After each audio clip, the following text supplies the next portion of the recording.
Welcome back, everyone. Welcome back to the return of the H.4.0.S Open Cup number 7. Of course, this is your bi-weekly dose of Polish StarCraft. We had a bit of a break. This was, being quite regular last year in December and November. And then we had the offline finals. We had the offline finals a couple of months ago, actually a month ago at this point. And now we returned with our bi-weekly dose of these online tournaments. I'm, of course, H.4.0.S Live VIP, and with me, I'm joined by these amazing players before us. We have our first match ready. It's going to be a PvZ between Art and Aristory. Let's go. Let us go. So we have our first matchup, exclamation mark B in the chat if you guys want to have a look at the bracket yourselves. We have quite a stacked bracket. Unfortunately, if you're a fan of Terran, I believe Spirit is not here. Spirit, this week at least, he is not here, but we have plenty of other amazing players, and we'll make up for it. We will make up for it, and here we go in the bottom right-hand corner of Hardlet. We have our pink Polish Protoss player representing the Platinum Heroes. That's a lot of P's. It is Art. And spawning in the top left-hand corner, we have his opponent. We have the Polish Zerg player, the red Zerg representing the sister team representing Platinum Esports. It is Aristory. Let's go. And again, some of the big names that are signed up this week, outside of not having Spirit to make up for that, we have Nurtio. Nurtio, he's back. We were casting Nurtio yesterday in ESL Open Cup Europe, and he's back here in the online regional weeklies, which he's always been a part of, or has been semi-regular with them, but it's great to see him still continuing to be active. Meanwhile, Mana is here, and Mana is very irregular when it comes to the regional events, so I'm a little bit surprised to see him. Mana, he's a lot more active when it comes to the online open tournaments like ESL Open Cup Europe, but he's very rare when it comes to the House Cups or Infolets or some of these other like Polish only tournaments, so I'm very happy to see Mana a part of this. Very happy, and I hope to see him at the offline, or maybe even making it to the offline event as well. That's the biggest thing about Mana. It's always been hard to judge him against Geralt and Christiana and the other Polish Protosses, just because we rarely get to see Mana in these Polish events. So happy to see him, and I hope that we can catch him later on in the evening. Until then, though, we have our ZVP, and for now, it's going to be a hatch gas pull, going to be a standard opener from our Zerg player. Meanwhile, Art going for a gate expand into the Cybercore. Everything looking as it should. Okay, bye. Kappa, este Colossi, papi. Oh my god, shaking my head. How could you? You don't just have to watch Terran players. You'll be fine, papi. You'll be fine. You can enjoy StarCraft. I'm sorry, there are no Psy Clowns for you today, Colossi. I'm sorry. No Psy. I know how much you love them. You love them. Oh, next time, just for you, we'll feature some more Psy Clowns. Let's keep going. As for now, we're getting into our tech of choice. It's going to be a Stargate opener out of Art. Standard opener here from our Polish Protoss player so far should be Stargate into Oracles thereafter. Meanwhile, Aristory back at home, getting into his third, droning up. Everything is looking by the book for the time being. No early game aggression. Not yet.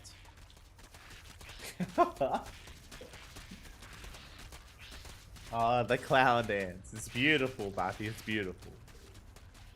Next time. But now we do have our depth shading across the map. Again, with our first adept, we should not be committing to the shade. If we do, we are prone to losing the adept. Yeah, so we do cancel it, we do back off. Just trying to get a read on what's going on, trying to fake out our opponents.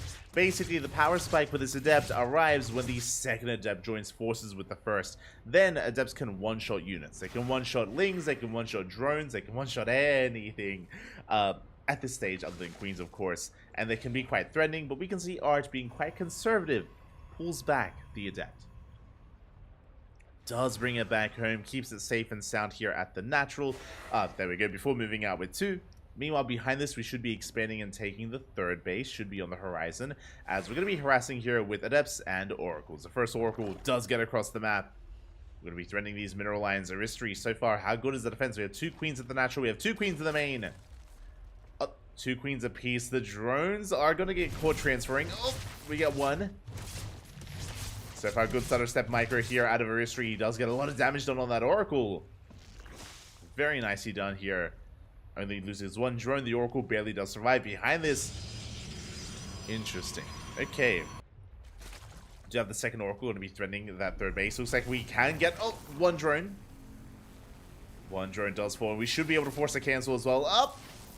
Oh my god, we get the second drone. We force the Evo chamber. And this Oracle, it's getting quite a lot done here already. The Queen's not able to transfer over because there is no Spore. Spores were a little bit later. So good damage dealt there by Art. But behind this, we had a faster Forge. I'm curious if this is for +1 charge. I'm curious. I don't know if that's enough of a tell. But +1 charge or Blink, they're both on the table. Stasis Trap going to be thrown down. No reaction! No! No reaction anniversary. A little bit distracted by the Adepts. The Adepts, they are fended off. They don't do much damage, but a big stasis in the main base. More than half the drones get caught, and the Queen as well. Brutal damage dealt there, and Art doing quite well for himself. The Oracle stays alive. And behind this, we have our answer. It is not charge. It is going to be +1 and Blink. We have a bit of a gateway explosion. 4 gateways in total. Pretty standard amount so far. Pretty standard follow-up here by Art. Nothing too crazy, as he now has very little use for these Adepts. It's time to get rid of them. It's time to trade these Adepts out as they've served their purpose. Once again, threatening that third. One Adept does go down, but the Oracles, they come in from behind. Oh, they try to. And looks like they do get one extra drone. 3 in total so far. Adepts, they will be cleaned up. And the Oracles, they find even more damage here at the natural. 4 drone kills in total. Not a bad start here from Art. I say not a bad start. It's been 7 workers in total. Pretty good. Pretty good so far. Behind this, we're transitioning. We're getting up to 7 gateways. 7 gates, robo production. We'll see if we commit into Immortals or if we head towards Colossi. We're still trying to piece together the direction that Art wants to go in. Is going to be hitting a timing with these upgrades. He can soon be active. Can soon move out with his Stalkers. There we go. We are pushing. Now this move out is a little bit delayed. We could have moved out a little bit earlier. Just lined up with Blink, but instead a bit of a safer response here by Art.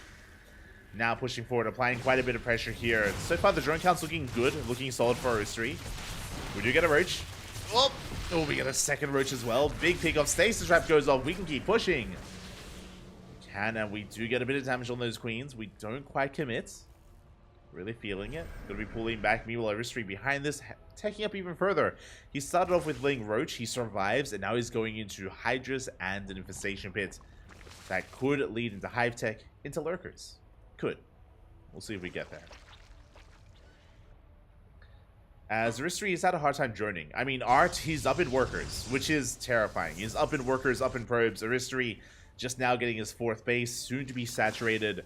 Does feel like Aristry's 4th is a little bit late here, and his droning is a little bit lackluster just because of his earlier losses. So Aristry is still stuck at home recovering. And he's embracing his more defensive play right now with taking up into a Lurker Den. It makes sense. Again, Aristry, he's stuck at home. He's still struggling to drone up. He can't move out anytime soon, so may as well make the best of it and take up into Lurker Tech. Now, Lurkers, they can kind of change and swing things in his favor. It's going to be very difficult for a ground toss player to break a defensive line of Lurkers. Difficult, but not impossible. As Art is once again being active, clearing up whatever creep he can. Behind this, it's not Colossi, it's Disruptors. Disruptors are on the way. Looking to reinforce. Ling's getting ready for a surround as well. Art not liking the position, he pulls back. I believe he did catch a glimpse of those Lings. Ooh, and this is good. Art, despite not really scouting much, but recognizing that his opponent isn't being active, Sky Toss. Very, very good game sense out of Art. Going into a second Stargate, Fleet Beacon, +1 air attack, and Sky Toss. Which means, even though Aristry is working towards Hive Tech Lurkers, and he will get there, doesn't matter, because by the time he gets into Lurkers, we're going to have Carriers. We're going to have Sky Toss. We will have the answer to the Lurker. So we're in for a long one. We're in for a bit of a longer game here. Oh boy. Both players turtling, both players teching, I should say. And we're just headed towards the late game. Now, it's going to be imperative for Aristry to realize what's happening. If Aristry realizes that we are working on Sky Toss, we would be going on a lighter Lurker army, a little bit more Hydras, and transitioning into Spire Tech. So hopefully he doesn't overmake lurkers. If he does, then, I mean, he won't have anything to deal with the eventual carrier production. Alright, just moving out. Art is going to respect it. He backs up. Again, he's amassing carriers as we speak. We have 3 Stargates, only 2 of them producing. What's the third? So don't quite have that 3rd Stargate getting going yet. Hydras have been revealed. The lurkers are on the way. Do we see the lurkers? Not quite. Not quite, but soon we will. How many lurkers do we have? So far, 6. Only 6 lurkers. And now they have been spotted. Oof. They have been confirmed as we do dive on top and punish these stalkers. Up, we get 1. 1 stalker goes down. Zella run by across map, but we have lurkers to defend. They're in position. The Spine Crawler seconds away from finishing, and it looks like we will clean these zealots up. They get a queen, but not much else. Just the queen. And Art, he's embracing his carriers and his sky toss. Now, Aristri has yet to scout. We can see that he hasn't gone into the main base. He hasn't checked the fringe bases. He hasn't seen the center base. He has not confirmed the sky toss. He doesn't really know what's happening. He's only seen stalkers. For all he knows, there could be Colossus and Disruptors massing behind this. They could be Immortals. Could be anything. Trying to push in and... oh! Not quite. Carriers yet to reveal themselves. And I'm getting a little bit more concerned. Again, still no Spire, no +3 range. We only have +2 range for the time being for Aristri. Eva Chamber's just chilling. But there we go. Carrier now gets revealed. Now we know what's been going on. Now the Vipers are looking for a yoink. Ooh, we only have 7 Hydras. We barely have any anti-air. 7 Hydras. Big feedbacks here on the Vipers. We don't get a single yoink off. Very nicely done there. By Arts going for a counterattack with his Stalkers at the same time. Aristri pushing in. And now he starts to Spire. Again, the Spire, it's so late. It's so delayed. Yeah, the carriers, they're going to force this back. They're going to reign supreme. At the same time, Stalkers are harassing across the map as well, taking down Gas Geysers. They won't do much here against the Lurkers. Yeah, they're going to be going down. They do get a couple of workers. Likewise, Ling's wreaking havoc across the map, but now we're pushing. Now is the time. Again, Aristri is caught with his pants down. Very little anti-air. He had no idea what was happening until it was too late. Quickly checking, he has 4 Hydras. He has 4 Hydras and no other anti-air. There we go, 18 Hydras in production. It's not ideal, but, I mean, we have to work with what we have. The Vipers, no! The Vipers, they rally into their deaths. And the carriers are getting out of control. Like, there's no reason to pull back. We should commit. Again, barely anything shoots up here, but we're waiting. We're giving the Zerg player time, and Hydras are amassing. There we go. The Hydra reinforcements have arrived. And with this many Hydras, we should be okay as long as we can avoid the storm. As every lurker gets targeted. Nova goes up. Connects to the Ravager. And even though Art may have missed his window, like there was a big window that was wide open to abuse, he's still in a decent position there. He killed every single lurker, but now there are 17 Corruptors on the way. And Art doesn't have much on the ground to support this. Those 17 Corruptors, they can go ham. They can kill all these carriers, especially with the Hydra support. So Art, he may have just waited a little bit too long, given the Zerg player too much time. Zellarumbai comes in, gets dealt with. Zellarumbai towards the left-hand side. Once again, lurkers are in position. Base is going to be going down. Oh, the Hydras! Oh, they run into the lurkers. Storm on the Corruptors as well. And do we have another storm? We don't. We need another storm here. 1 carrier falls. Nah, there's plenty of anti-air here for Art. He cleans up the Corruptors. GG gets called. And Art takes game number 1. GG. GG, well played. Again, Aristri just had no idea there was Skytos coming until it was already in his face. Until the fight had already commenced. And by then it was too late. You saw the reaction. You saw the Spire and how late it was for Aristri. And alas, nothing that could quite be done there. It's again a late scout, late reaction, and it meant that the carriers stood unopposed. They stood unopposed. They stood unopposed there. And with that, R takes the lead. Takes the lead in the series, and now we're getting into game number 2.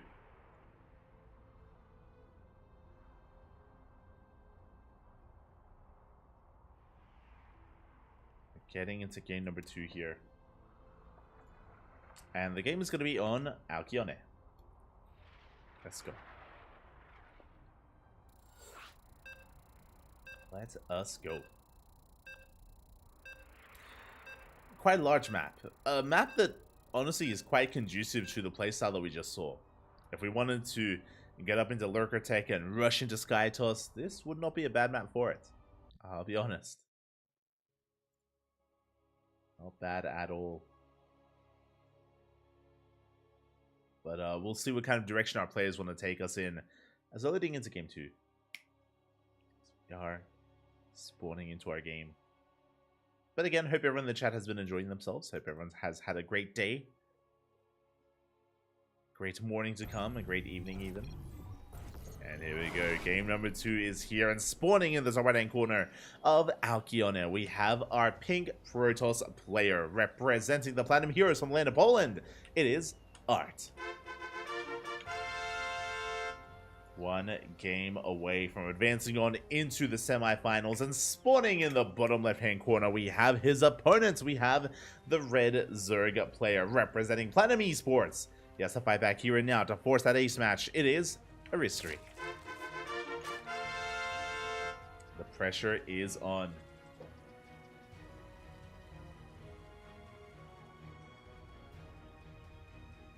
Let us go. But again, that previous game did come down to Aristry's lack of scouting. There was plenty of opportunity to send an Overseer into the main base of Art, and Aristry never did. Aristry, he was so focused and so hyper-fixated on his own ability to get into Lurker Tech that he wasn't giving any mind to the Protoss player and what they were doing. So, yeah, Aristry, he was just caught with his pants down. Hopefully this time he'll be a little bit more attentive as to what Art is up to. Again, scouting is paramount in StarCraft, even more so as a Zerg player, because the Zerg player is typically the reactive race. Not always, but typically. They have to react to what their opponent is doing. And last game, game 1, is a really good example of that. It's a good example of how the entire game would have changed if Aristry were able to get into the main base, or even just get an eye on the main army and figure out that carriers were amassing. But again, you know, fool me once, shame on you. Fool me twice, never shame me again. But we should be seeing Aristry adapt here in game 2. I'm sure that if Art were to play a similar style, then Aristry would be, again, a little more alert and a little more aware. I'm sure. As we're getting into game 2 so far, just a gate expanded to Cybercore. Standard opener out of our Protoss. Likewise, standard opener out of Aristry. No early gases, no early pools, no early aggression from either player.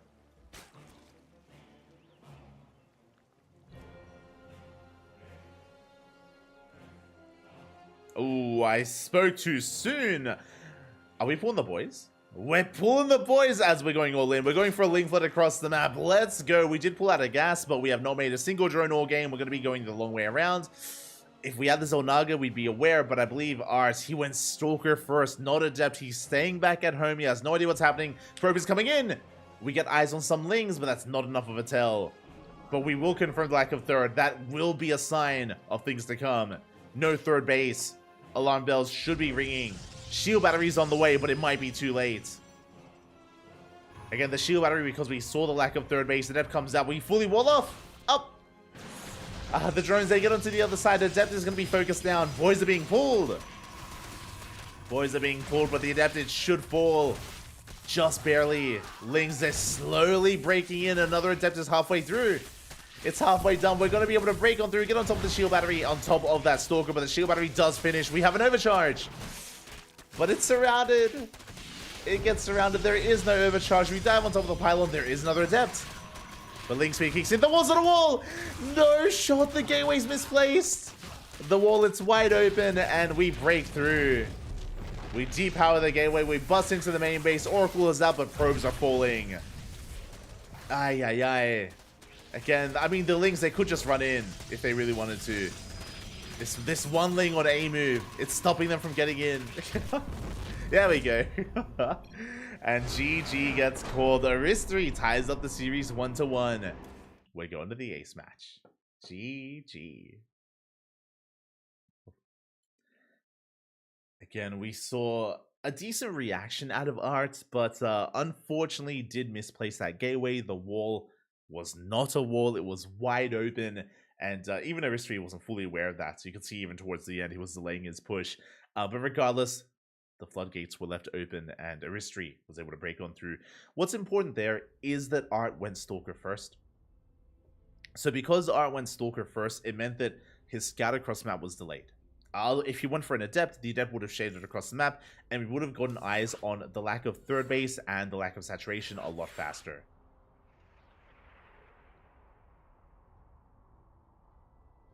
Would have been so much faster. And yeah, Art is saying that right now. Art is saying that that build order lost Stalker first. Yeah, I mean it was a shame. Was a shame.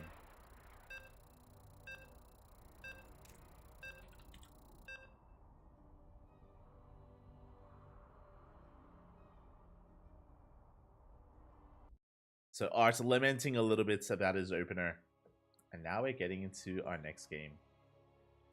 Aristry, he's fanattering Art a little bit for not noticing his earlier pull. To be fair, I didn't notice it either. To be fair, I glossed over it. But I'll be paying more attention this time. We'll be paying more attention as we are in a tied up series 1-1, and we've made it to game number 3. And spawning in the bottom right hand corner of side Delta, we have our pink Polish Protoss player representing the Platinum Heroes being forced into the ace match. It is Art. And spawning in the top left hand corner, we have his opponents. We have the Polish Zerg player, the red Zerg representing Platinum Esports. It is Aristry.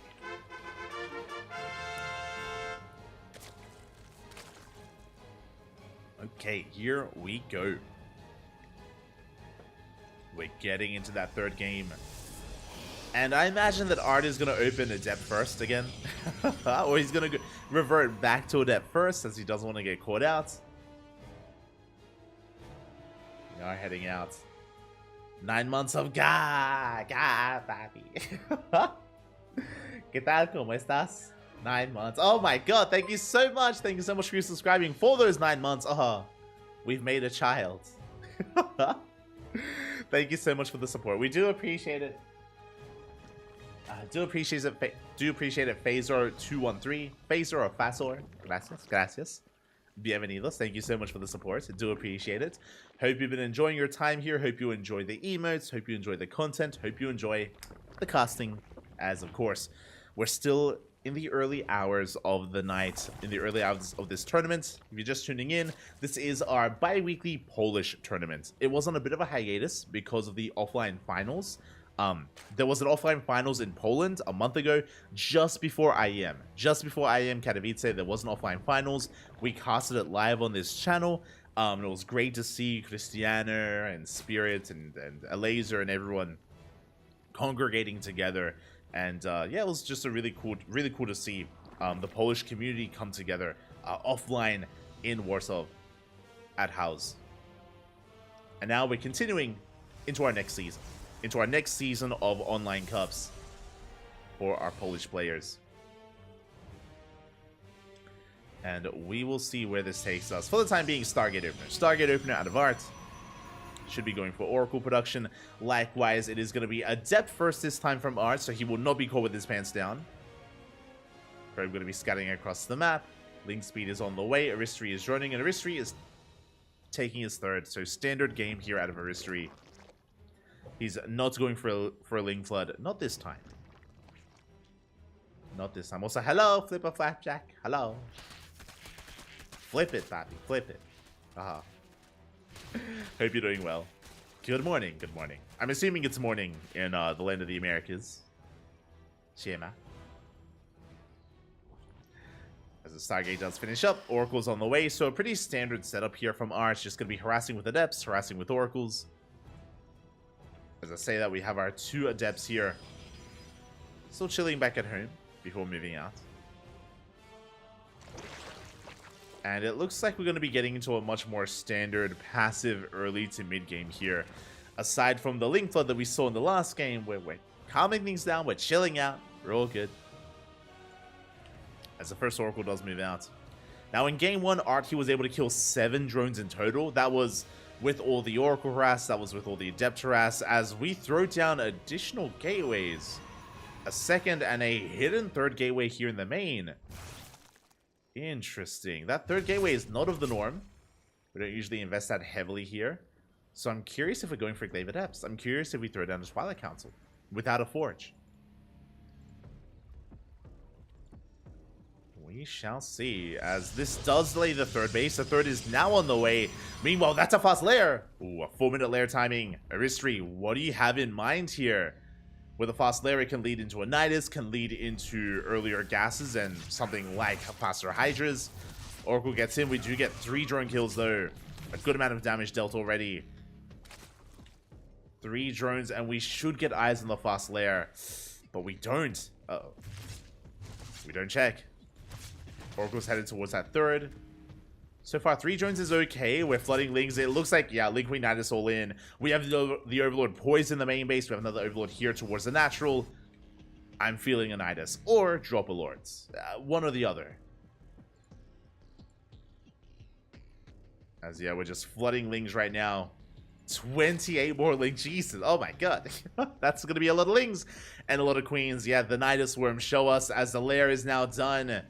Nidus Worm is on the way. Link Queen Nidus all in out of Aristry. But here in the main base, we do have vision.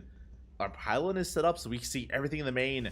We could go for the Nidus outside the natural, possibly, but outside of that, I don't really see a way in. Ooh, as they get caught out. And as a reminder, it was a Twilight Council follow with a Forge. +1 is on the way. We do have a couple of Adepts here to defend. And we're flooding our Lings across the map. I guess our Nidus Worm is to reinforce. I guess. The wall! No! The wall is wide open. This is not a wall. The Lings, they flood into the natural and workers are going down. Where is that Nidus Worm? Into the main base. Yeah, we are wreaking havoc. 12 workers fall. We depower the gateways. We depower the Robo. And now we're flooding into the main. Can we save the Nidus? Up! Up! Not quite. Oh.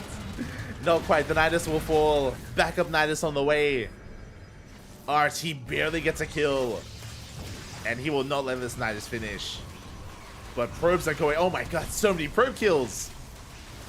We're getting damage done. And I spoke too soon. The Nidus Worm does finish. Do we get the Queens? We do. The Queens pop out. That's a lot of Queens. They transfuse. They maintain themselves. 25 probes went down. No mining whatsoever. Or barely any mining here at the natural. We depower the Stargate. Lings, they're coming in through that Nidus. They reinforce. And Arch, he's in a lot of trouble right now. Now, thankfully, he does have that shield battery, and I believe he repowers the gateways on low ground. But the gateway is falling. Oracle gets sniped. Yeah, and as the sentries are stuck here in the main base, we send our Lings to the natural. Arch, can we hold? I believe he still has that. Never mind. I was going to say he still has the overcharge, and he does have the overcharge, but what are we keeping alive? What are we overcharging? There's 2 Adepts. 2 Adepts are left. 2 Adepts are remaining. We don't care. We can just wait out the shield battery. We can wait out the overcharge. There are some chargelets coming in. But again, the Queens. Oh, we miss a transfuse. A bit of miscontrol there by Aristry. A little bit of miscontrol. 1 Queen does fall. We're down to a handful of Zealots. We're trying to collapse on this army. More Zealots on the way. We need Lings. Transfuse. Up. We barely transfuse. Oh my God. Again, Aristry almost slipping up there. And there it is. GG gets called. He will not be broken. And Aristry, he pops off. He takes down R 2-1 and advances on to the semifinals. GG. GG, well played. Aristory, he was unable to take it to Art in a longer macro game. If you weren't here for it, game 1 was Art rushing into Skytoss. Game 1 was Aristory rushing into Lurker Hydra, and he was caught with his pants down. He fell to the mass carrier. Game 2 and game 3, all-ins. Game 2 and game 3, Aristory just committed to the all-ins. GG, well played.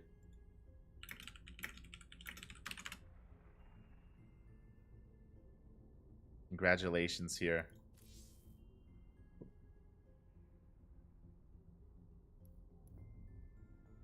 Congratulations to Aristory. My condolences to Art, as he is a very good player, but he is going to be knocked out. He's going to be knocked out of the tournament. It is single elimination, a very brutal format. Very little room for error. So congratulations to Aristory. And with that, he's going to be lying in wait in the semifinals. He's going to be waiting for his next opponent. Meanwhile, we have our next series already ready for us. Let me quickly set it up here. It is going to be one of my favorite players to cast. Let's go. It is going to be Nurchio versus Bappy. Bappy. Oh my god. I talk about him all the time, Bappy. I bring him up all the time, and yes, he is a real player. Bappy is the Polish Protoss player on Berserker Esports, and he's going up against the legend himself, against Nurchio. Oh my god. What year is it, Bappy? What year is it? I'm catching up. Catching up in the chat. It's 1:36 p.m. here in New York City. Oh, okay. I mean, you know, depending on your sleep schedule, it could be morning. Could be morning. I see you casting once again. You're an animal. I am an animal. I'm a duck. Quack. Quack, Bobby. Quack. I am an animal. Big shout as well. Oh. Big shout to Natmanen. Natmanen.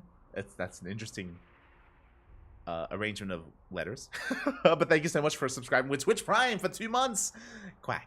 Quack, Pappy, quack. Thank you so much for the support. Thank you so much for the Twitch Prime. Do appreciate it. I apologize for not shouting you out when you subscribed, but I was focusing on the game. But now that you have a bit of downtime, thank you so much for the support. We do appreciate it. Again, all the money that we make here goes towards our tournaments, goes towards the events that we host and the events that we run, as we're getting into our next quarterfinals match. Nurchio, damn, what year is that? I've not heard that name in a long, long time. It's 1:43 for me now. There you go, there you go. Hi, hello, hello.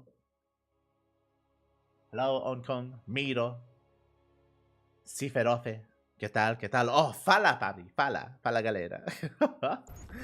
Ciferofe. And welcome, everyone, as we're diving into into our second series of the night. And spawning in the bottom right-hand corner of Oceanborn, we have our Polish Protoss player, the red Protoss representing Berserker Esports. It is Bappy. Let's go. And spawning in the top left-hand corner, we have the returning legend himself. We have been casting him recently, so if you haven't been watching the CranKy Ducklings, maybe you've been unaware, but he has been dipping his toes back into StarCraft over the past couple of months. I would say like over the past like 5-ish months, like just under half a year, he has been dipping in every now and then. It is the Blue Zerg player, currently teamless, Nurchio. Let's go. Also, a shout out to Miro in the chats, resubscribing with Twitch Prime as well for 4 months. Thank you, Papi, thank you. Do appreciate the support. Hope you're enjoying yourselves in the land of the Americas. Hope you're enjoying yourself. G'day, mate. It's Papi Lloyd. No, not quite. No, no. Different Papi, different Papi. But here we go. So again, just to quickly go over this, we actually casted Nurchio yesterday. We casted him yesterday. He was competing in ESL Open Cup Europe. So if you're interested, you can watch the VODs, because we casted Nurchio in that tournament. But even so, we've been casting Nurchio for the past couple of months. Fun fact, I referred to the LAN event earlier. There was a LAN in Poland that we casted. It was actually organized by the people that organize these weeklies. House, this is the House Open Cup. If you don't know what House is, it's a LAN. It's a gaming bar. It's a gaming bar, so it's actually a venue. It's a place in Warsaw, in the capital of Poland. And people go there to host esports events, to drink, to get some food, to chill. You know, it's a nice, cozy place from what we've seen so far. And they have been hosting StarCraft events. They've been hosting StarCraft events on a seasonal basis. And there was an event they held back in February, just before IEM. Just before IEM, they held the event, and Nurture went there. Nurture was a part of that. It was great to see him return to the scene. It wasn't just Nurture. There were a lot of returning players, like Dana. Dana was there, alongside a couple of others. It was really cool to see. They brought back, like, retired StarCraft players from, like, Heart of the Swarm, from Wings of Liberty, from early Legacy of the Void. They brought back some Polish legends. And, of course, they mixed them in with, like, a Laser and Spirits and, like, current pro players. So it's cool to see that Nurture, after returning for that event, is still scratching that itch and is still competing. It's great to see. Not at the highest of level. Like, Nurture isn't full-time. Don't get that twisted. He isn't full-time, but he is, like, part-time. Like, he's playing every now and then. You know, his interest has been grabbed once again by StarCraft, so it's great to see Nurture returning in some form or fashion. I would not say that Nurture was a favorite player for this tournament, not at all, but it's great to see him, and I wonder how he compares to Papi. How does he compare? Yesterday, we saw Nurture take down Jomek, which is impressive. Jomek, he is an active pro player, and he brought him down 2-0. So Nurture, he had a really good result, really good showing. But how does he compare to Papi as we do shade into the main base? Drones are going down. We get 2 workers already. We get 2, we get a 3rd drone. Can we get a 4th? Not quite. Barely not the 4th drone, but this is still good damage dealt here by the first 2 adepts. And we're not done. We have the Oracle follow-up as well. Papi skill checking Nurture. Can you keep up with early game PvZ aggression with adepts, with Oracles? Queens are in position. They are in position. 1 more drone goes down. Lings immediately counterattack. Good timing here by Nurture. The goal here is to deny the 3rd. Adepts just fell. We just spent NG across the map. And this 3rd base, it may be cancelled. It's going to be close. There's 1 adept to hold. And it looks like we should force a cancel just in time. So very good counterattack here by Nurture, flooding more Lings across the map. He's droning up behind this. But again, his goal here to deny the 3rd as often as possible. Oh, the wall! The wall is not a wall. Papi doing his best hero impression. Probes, 1 worker goes down. We get a surround on an adept. Good damage dealt here, so we get a surround on another adept. Good trades here by Nurture, slips into the main. Oracles once again spend their energy. We do have the Lings once again harassing here at that 3rd base. Can we force another cancel? We get 4 probes. Oh my god, 4 probes for the main. More NG spent. Adept goes down, and it looks like we don't have enough to cancel this base, but we have gotten a lot of value. Up. 1 more adept falls. That's actually pretty insane. How many adepts in total? 7. 7 adepts, 5 probes for only a handful of Lings. I mean, 22 isn't a handful, but we're trading minerals for gas. That's the thing. Minerals for gas here. Worthwhile trade for Nurture. Gets a pylon, gets another adept. So really good value and very important to take notes as he gets another probe. The Nurture, he is droning up his 3rd. He's getting his 3rd base up and running. 4th is now on the way. No tech yet, is what I will say. No lair. So the lair is quite delayed. If I want to be a little bit critical, is that Nurture may be tunnel visioning a little bit too much here, but we should be teching up and should be getting in towards that mid game. Our Lings are going to be getting in once again. They want another probe. Up. They get 1. They get 1. They get 2. Oh my god. 2 more probes go down. Not like this. Papi stuck at home recovering, but he's had enough defending. He's going to be harassing instead with his Oracles. There is a Spore in position. There's 1 Queen. But we still get 5 drone kills in the blink of an eye. Again, a big reason as to why Nurture had so many Lings is because he's been skipping Queens. The Queen count of Nurture is very low. And as a result, 8 drones go down. There's only 3 Queens for Nurture. Now 4, and now we're making a 4th and 5th Queen. But this 4th and 5th Queen are very delayed here because of the Ling Flood. And the Oracles were able to punish that. We get 8 drone kills. The Oracles are still alive. And we can still deal some more counter damage. So Papi isn't out of this. He is not out of this yet. Likewise, because of the low Queen count, there's only 1 active tumor. There's 1 active tumor here, 1 active tumor towards the right. So very limited crease spread here by Nurture. We'll have to recover. Ooh, and the lair just now starts. It is a almost 7-minute lair here for Nurture. Now, without lair, that means they can't quite be active with roaches. it means that Nurture is stuck at home. He's, for the most part, going to be stuck at home. Oracle's... Oh, they get one more drone before getting the hell out of there. And Bappy is free to take up. And boy, is he taking up. We have the Robo finishing up. We have a Templar Archives on the way. Charge +1. We're building up quite heavily here on 3 bases.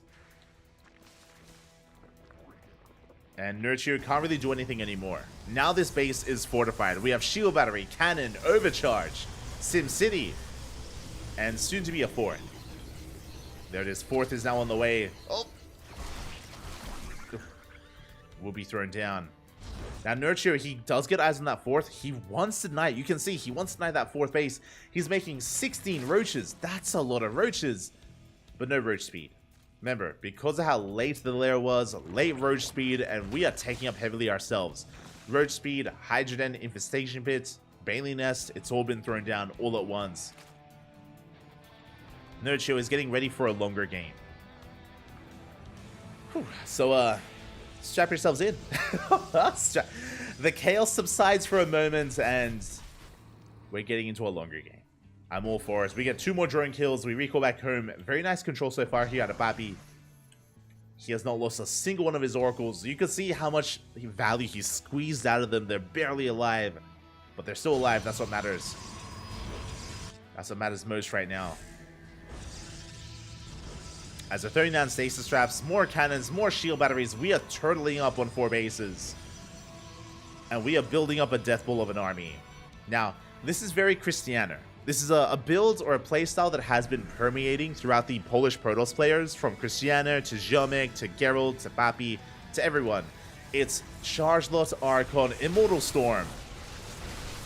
Ooh, Bile does graze one of the High Templar. Big storms on the Banelings. Baneling speed is not done. Every Baneling goes down as they take the storms to the face. And the storms, they don't do much to the roaches, but they do enough. Yeah, we force back the army. A very efficient trade out of Bappy, but Nurture, he may just overwhelm. Again, we're running out of High Templar. They're all morphed into Archons. No more storms remaining. Bappy is holding. But Nurture, he's just hammering down that R key. He's just trying to break his opponent here and now with Mass Roach, as Nurture is maxed out. Good target firing out of Bappy. He focuses down the Ravagers. The Biles! Ooh. Biles, they take down 2 of the Oracles. Good moves out of Nurture. But he is down to 2 Ravagers. Overcharge is popped. And Bappy's holding. He's barely holding on. He needs a little bit more time. We need more Immortals. Immortals, Zealots, anything and everything. We're barely warping in. And again, Nurture, he's just not pulling back. The production tab has been purely Lings and Roaches. This entire time, just Ling, Roach. Nurture, he's pretty all in. Or he's just trying to break his opponent here and now. Doesn't want a longer game. Big storm here on the army.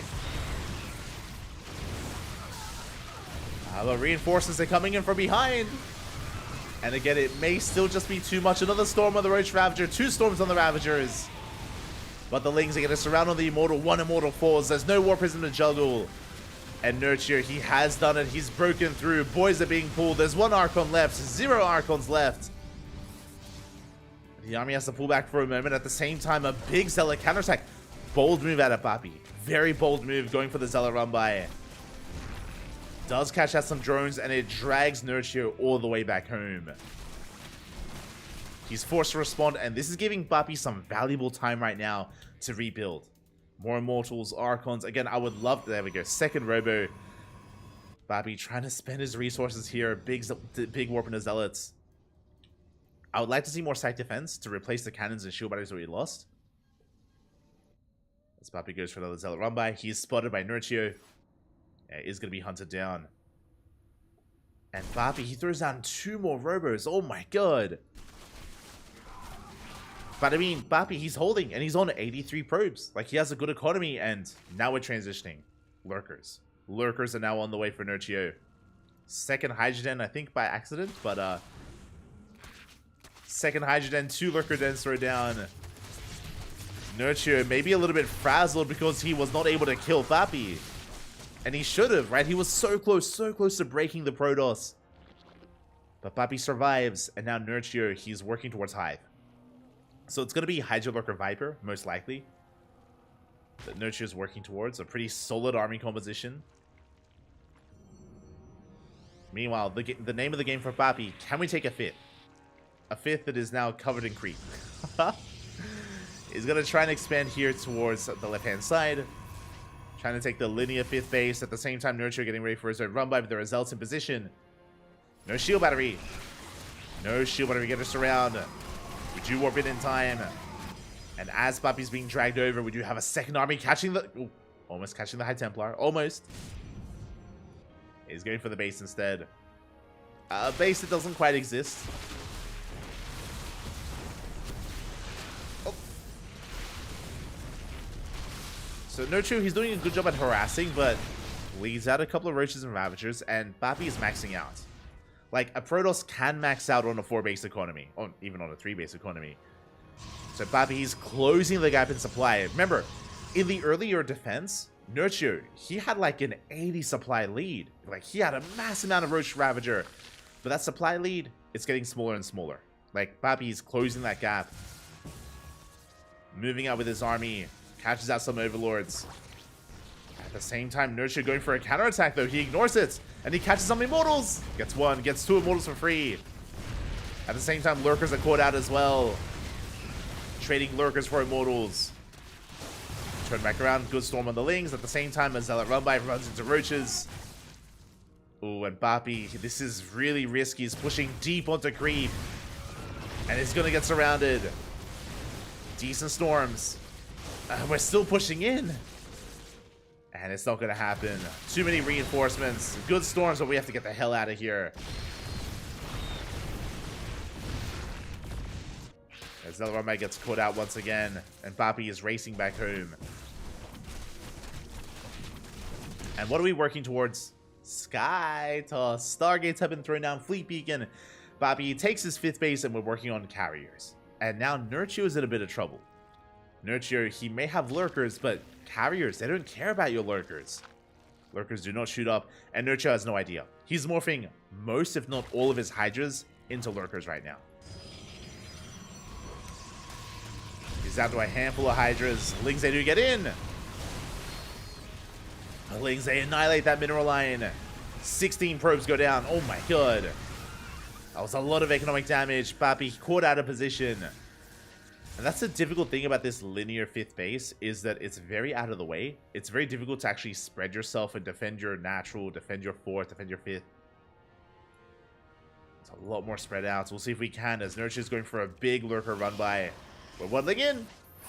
The Lunkers. Ooh, they do get eyes on the Cybercore. Carrier is revealed. Where's the detection? We do have it with the cannon. Just barely. At the same time, Ling Rambai takes down the 5th base. We also have Zealots catching Hydras. Efficient trade for the Hydras, and look at how many Lurkers just went down. Oof, that was, what, 12 Lurkers? We caught 3 of them earlier. We defend the 5th! No shot. I didn't think we could. The 5th base is saved. Lurkers went down. And Papi takes a supply lead. For the first time in a long time, the Protoss is up in supply. And Nurture is in a lot of trouble. He's down to 5 Lurkers.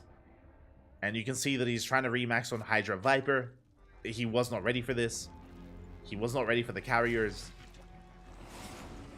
And now Nurture, he's struggling. And Papi, he's maxed. He's at 200 supply. He has a death bull of an army. Look at all these Archons, Immortals, Storm, and Carrier. Even without the Carrier, this army is terrifying. And when Papi decides to push, and he is pushing, I don't know if Nurture can stop this. I don't know if he can stop this army. He needs more Lurkers. There are only 2 carriers. Bearing in mind, only 2 carriers, so more Lurkers is a good thing. We need more, as right now we're a little bit more fixated on Hydra. Spire is on the way. Now, Papi, he's waiting a little bit longer, waiting for an extra wave of carriers, so he's giving Nurture time. And Nurture is catching up in supply. You can see here, he's slowly catching up, producing more Hydras, more Vipers. Papi, he's missing his window a little bit here. Only a little bit, though, as the armies are about to clash. We do catch the Interceptors. They're stuck on the rocks. No! The Interceptors, they're stuck attacking the rocks, and so many of them go down for free. Oof. That was a lot of lost minerals for nothing. But it may not matter as we outposition the army. We force field the ramp. Nurture is stuck on the other side of the rocks, and his bases are falling. And we can always recall. We can always recall back home. We lose one base. We're going for the natural. Nurture, he's running back home. Can he make it? Ooh, 2 storms. A little bit trigger happy there. We have to retain those storms. We can't waste them. We oink one of the carriers. Ooh, the feedbacks though. That's the only yoink, the only abduct. As we're breaking through big storms here on the lurkers. What about the hydras now? We have plenty of storms available. Yeah, storms raining down on the army. And you can see Papi get out of control. It's just too much. GG gets called and Papi takes game number 1. Whew. GG. Whew. GG, well played. Again, Nurture, he did well for himself early on, and to be honest, he almost broke Papi. Let's be real. Remember, when Nurture got up to 73 drones, when he got up to 5 bases, he was just making nothing but roachling, and he almost broke the Protoss. He almost broke Papi. Almost, but not quite. As Papi, he barely held on by the skin of his teeth, and after that hold, Papi got out of control. Then he was able to hit his stride, be active on the map, amass a terrifying army, get into Sky Toss at least a little bit. Remember, the Sky Toss was unscouted, and the pendulum swung in favor of the Protoss when Nurture went for his lurker move out. Remember, he threw away so many lurkers when he ran into those carriers, and likewise, he threw away so many lings, and he didn't kill the 5th base. That was the moment when Papi was in control. And he never let go of it. With that, GG, game 1, it goes the way of Papi. But now we're getting into game 2.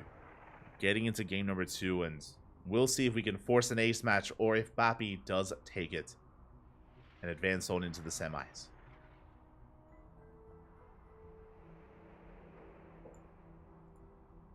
But also so good below pro level. I mean, this is pro level. Like, we've seen Papi take down a laser, like, a couple of weeks ago. I say a couple of weeks ago. Sorry.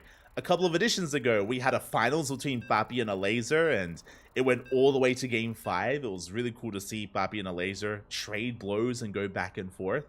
So, I mean, hey, we've seen Papi take it to some of the best Zergs that Europe has to offer. As I would say, a laser is like, what? Top 3? Top 4? Depending on how you want to rank him. Just under Raynor and Serral.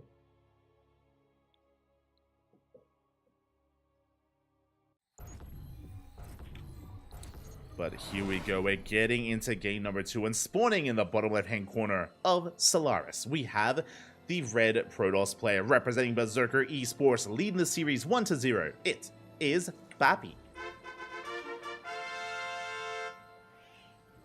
And spawning in the top right-hand corner, we have his opponent, we have the ex-player. I was going to say the ex-pro, the ex-player, the returning legend himself, representing himself. It is Nurture. The H.4.0.S. It's interesting that foreign hope isn't really a phrase used anymore. I guess because foreigners aren't well, they're a little bit more dominant nowadays than they once were. But yeah, back in the day, back in Nurture's heyday, it was the Koreans that were far more dominant in general. That was back when Kespa was around and Koreans were full-time and they were thriving. And there were only a handful of foreigners that could really keep up with them.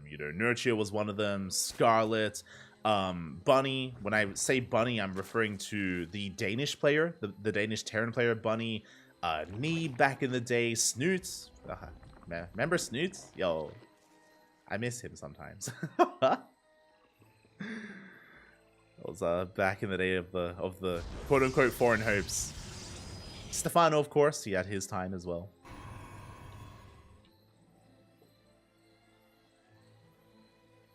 But yeah, that kind of foreign hope concept isn't really a thing anymore. Just again because of the rise of Serral and the rise of foreigner players, the fall of Koreans. It's interesting. I'm sure there's a lot of people listening right now that, I mean, even the term foreigner, I feel like has died off a little bit, right? It's like that used to be what we used to call players outside of Korea, and yeah, nowadays I feel like you don't see that term used anymore. or nowhere near as much.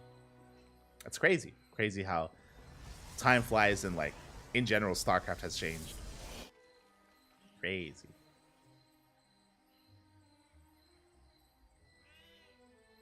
Crazy, Pappy. As we're getting into game number 2.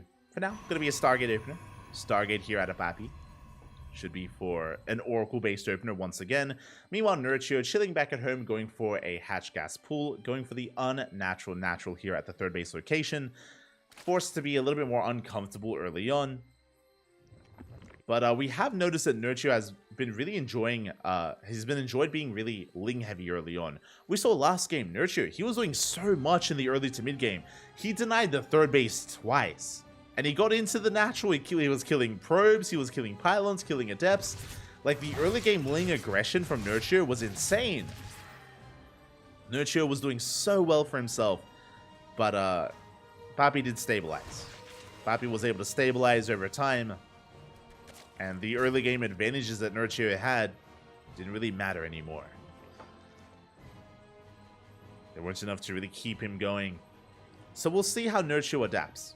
We'll see if he does cut his Lings and he's more queen heavy, drones up more. I am curious. I bring this up just because yesterday when we casted Nurture in ESL Open Cup, he was the same. He was very Ling heavy early on. As ZF say shade in, they get one drone. Did I say one? Ooh, they get two, they get three, they gotta get a fourth and a fifth. This is too much. This is getting out of control. This is getting out of hand as so many drones are falling to the first two adepts. Lings out of position. 14 Lings on the way. We get 8 drone kills. Ay, ay, ay. And we're not done. Here comes the Oracle to clean up. 10, 11 workers. 12 workers go down. For 2 adepts. 12 workers, 5 Lings. That is borderline game-ending damage. That is brutal. Nurture did make a bunch of Lings, and he's going for a big counterattack. He needs to do some counter damage here. He needs to deny this third. He needs something to go his way, and he will deny the Nexus. Is going to be cancelled. Gets an Adept, and gets the Lings. Ooh, kills the Oracle. Okay, okay. Nurture. I see you, Pappy. I see you. Okay. We're bouncing back a little bit. Now, we still lost a lot of workers, and that was a cancel, not a kill on the Nexus. But, I mean, if we can cancel it again, we get a surround, we get a kill in the Adepts. It can't, oh, but there's the second Adept shading in. Oracle to support.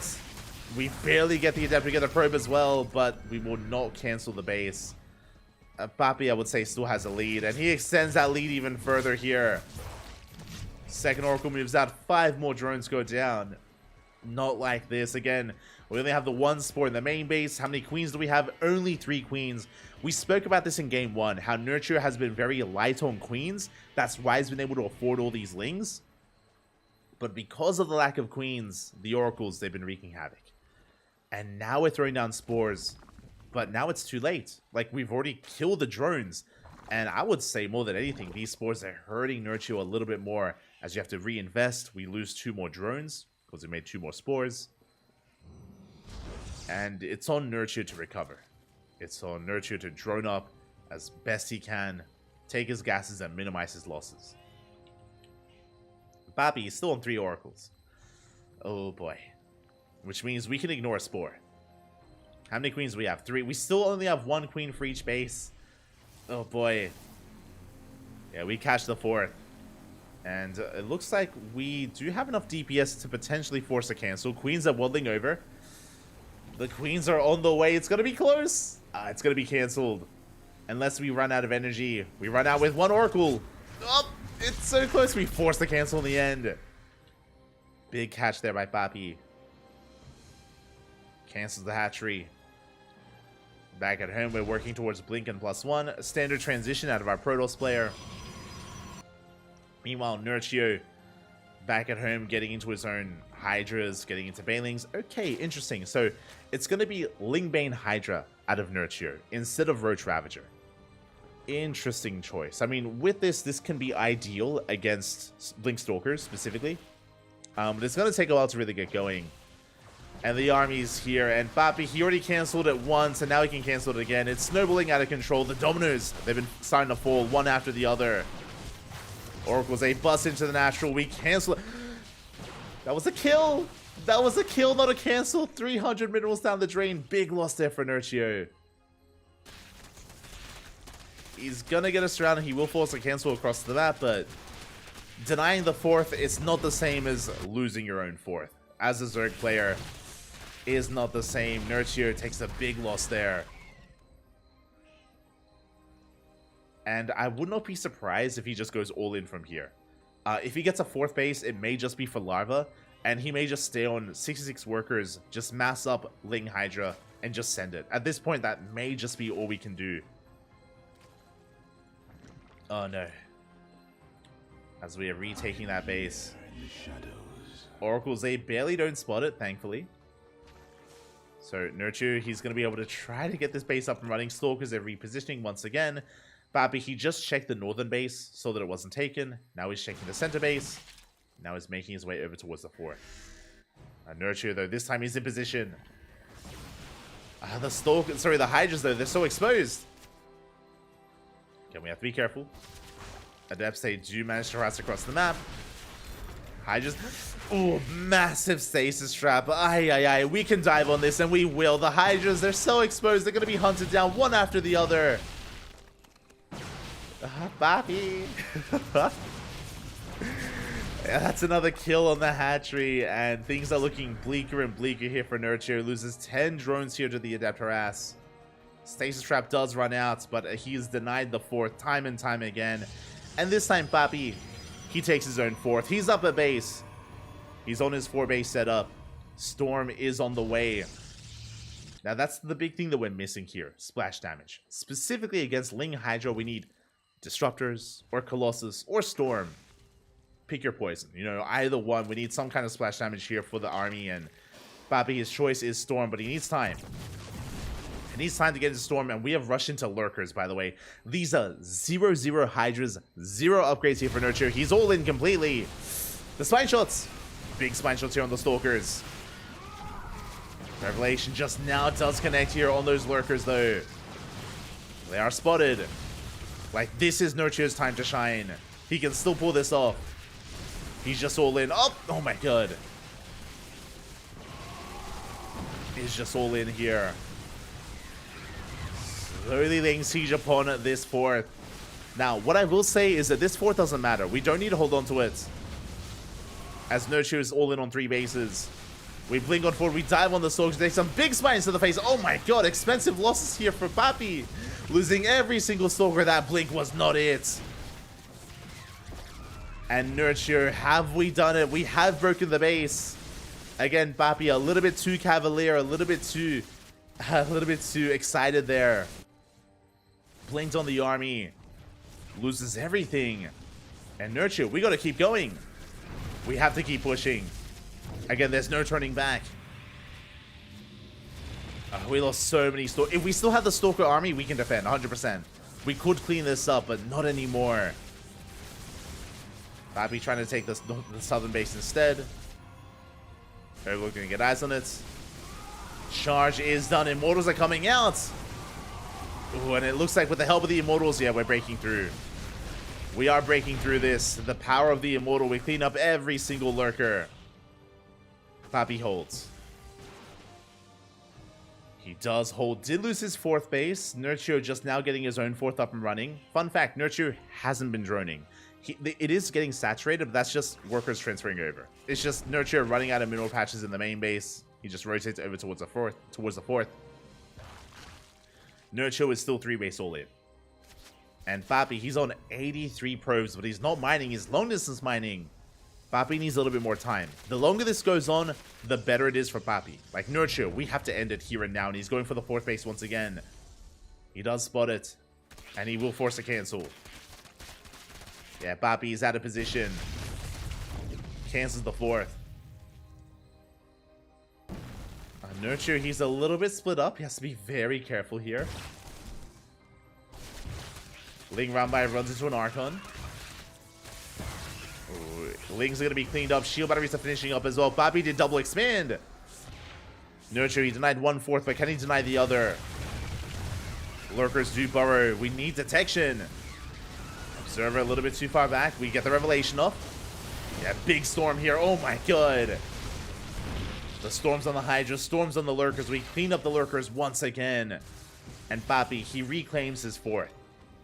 And now that he's on 4 bases, now he can mine and make use of his 80 workers. And Nurture's in trouble. He made this close though. Big shout out to Nurture. He made it close. He almost broke Papi at the 4th base earlier. Almost did break him. Now Nurture, he's droning. He's saturating. He has +1 range. Let's go. Nurture, can we survive the counterattack? And can we stabilize and get into Hive Tech?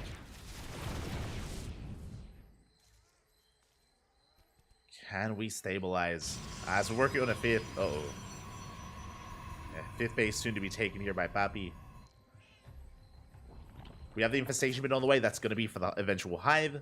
Meanwhile, we still only have +1 range. We should be working on +2 momentarily.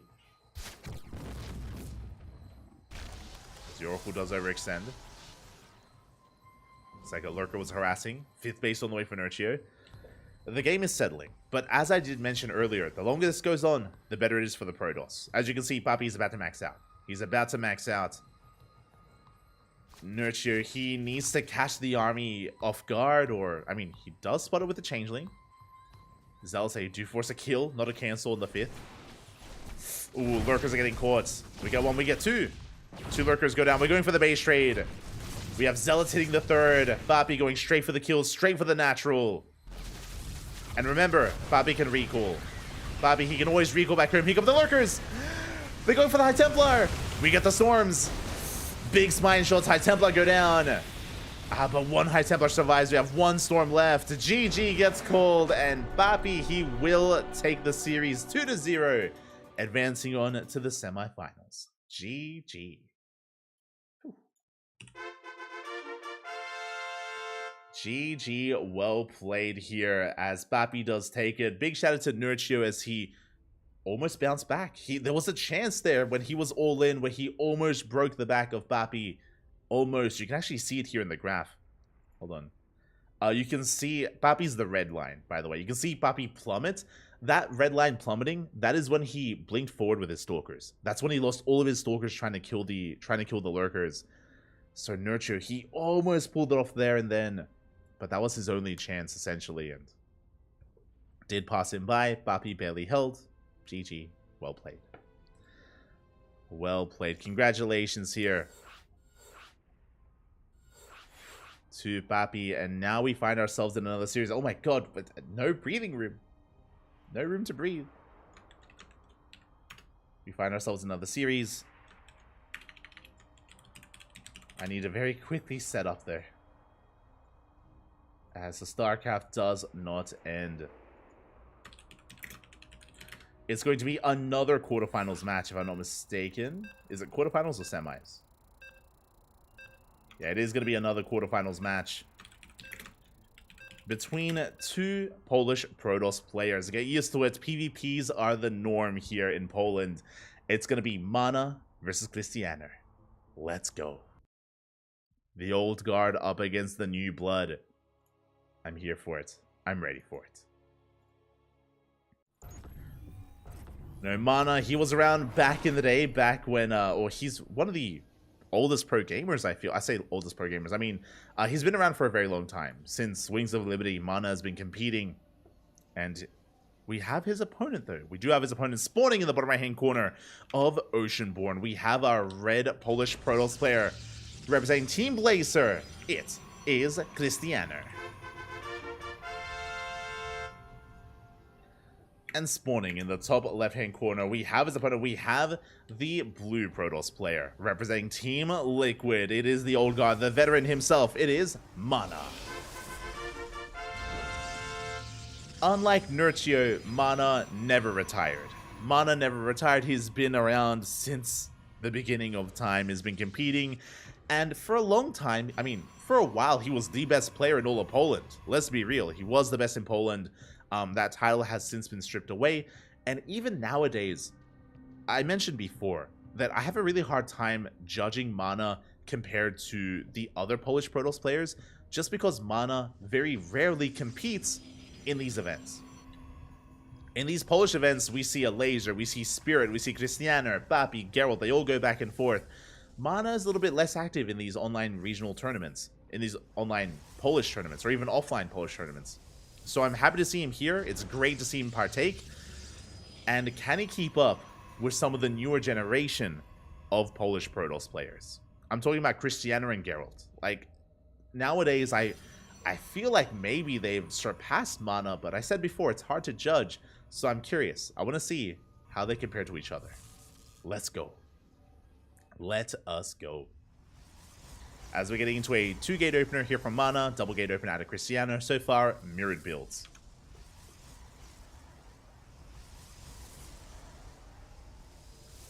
And catching up in the chat. How do you feel casting someone that is already called Papi? If I try to say Papi less when I'm casting him, because I'm sure you know, but Papi is a part of my regular vocabulary, right? Like it's just something that I say, like not even like just for casting, but like in general, like I just to a random person, to people out there, like I just say it a lot. So specifically when I cast Papi, I try to intentionally limit myself because otherwise the word just loses meaning and it's just confusing. So it is a challenge whenever I cast Papi because I have to like intentionally hold back and speak in a slightly different way. So yeah, it's a fun fact. To be fair, it's the same with all players that have a similar name. We did the same thing when casting Time.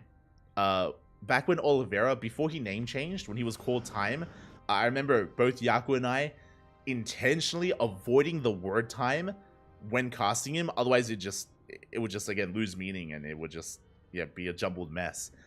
So we'd have to intentionally, like, you could hear it whenever we casted Time as well. Like we would pause at a weird moment and just like think of a different word to use, like stuff like that. I think Time is the best example for that, just because it's such a common word that we'd use. So it's similar to that. For me at least.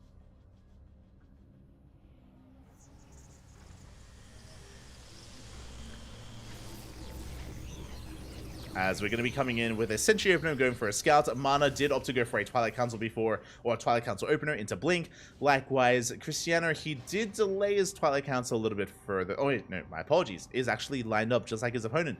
So, despite that little rant, despite the little ramble, mirrored builds. It is going to be just a 2-gate opener into an expansion, into a Twilight Council, into Blink. Everything is as it should be, as we do catch the Adepts. Ooh, Adepts are caught out. So a very nice catch here from Christianer, shuts down both Adepts. That means he has nothing to worry about when it comes to defending back at home. He can be a little bit more lax about walling off at the ramp. And he's going to be threatening his own shade across the map instead, being very active. Now, he can make a choice. Christianer, he could expand and take a third as he's being active, or he could double down. But now, threatening more shades. He's going to be pulling back Adepts. They don't quite make it into the main. Going to be reinforcing with more Stalkers.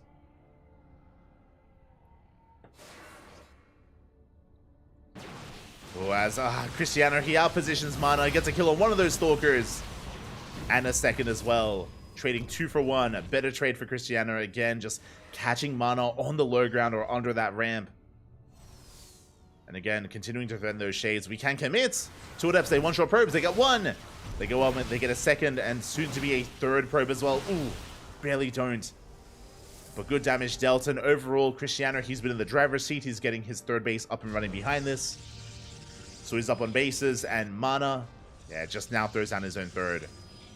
So Mana 1 step behind here. Overall, coming out worse for her when it comes to the overall probe trade and Stalker trade. And 3rd base timing. Now, what I should emphasize, though, is that even though Mana is 1 step behind, it's only 1 step. Like, it's not too far behind. We can still keep up. We can still maintain ourselves. Christianer has a slight lead overall, as Mana is actually going to be making up for that with some Immortals. Okay, I do appreciate the Immortal production.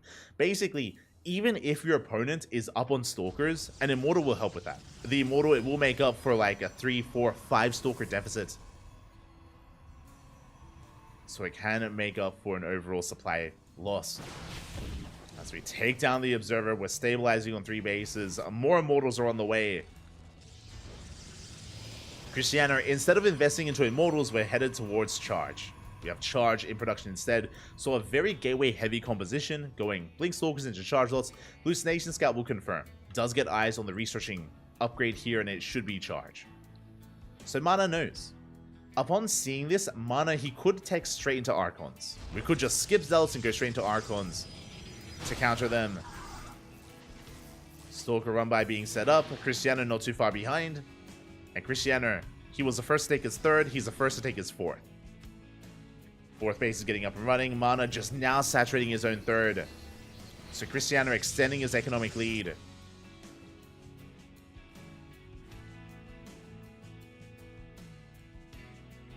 Does extend it.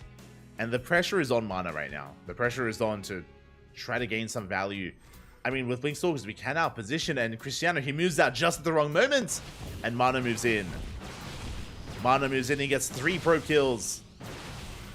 And a Zealot. Forced to recall will bleed out one of those Stalkers, a 2nd Stalker. A bit of a tit for tat. Mana gets 3 pros for 2 Stalkers. It's an okay trade. Bearing in mind that Cristiano already had a pro bleed and has the base lead as well. Meanwhile, that Immortal count, it's getting quite high.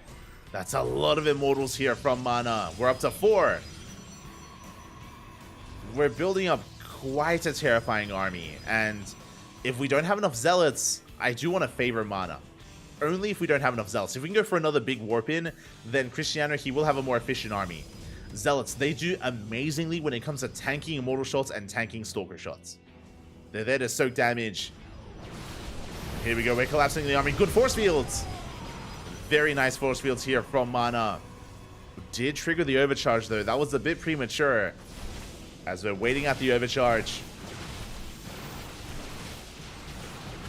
We are pushing in.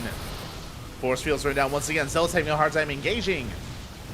And Cristiano, he just cannot break this. Has to pull back once again. Very nice force fields from Mana once again.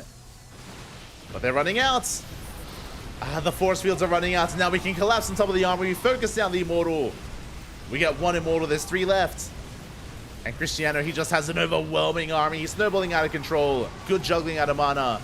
But more Zealots arrive. And Cristiano, just the Zealot composition, just doing so well here. We had some good force fields. But again, the economic lead translated into an army lead. And Cristiano, he's snowballing out of control. He snipes the Prism. There's 1 Immortal left. And now there's none. GG gets called. Cristiano takes game number 1. GG. Very nicely played there by Cristiano. Mentioned it earlier that Cristiano, he had some slight leads early on, and it did snowball into having a better economy, which meant a larger army. And again, he was able to hit a pretty strong timing there. I mentioned earlier that I did like the Immortal count that Mana was working with, and he was doing quite well with it initially, but there were just so many Zealots, too many to deal with. And without any Archons or Zealots of our own, we can't really keep up with that. The force fields, they could only hold on for so long. Only for so long there. As Cristiano snowballs out of control, and with that, we're getting into game number 2. I understand the purpose of Immortals now.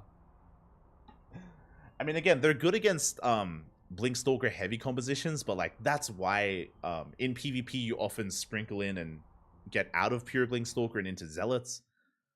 Zealots have their own role, and usually if you get into Zealots, then it forces out Archons, because Archons, they're amazing against Zealots. And then you get into Disruptors, and then you just keep on going.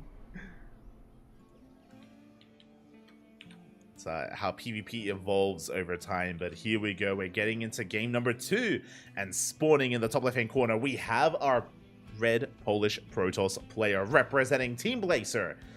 Again, one of the newer faces on the scene. I say newer in comparison to his opponents. One of the more modern pros. It is Cristiano.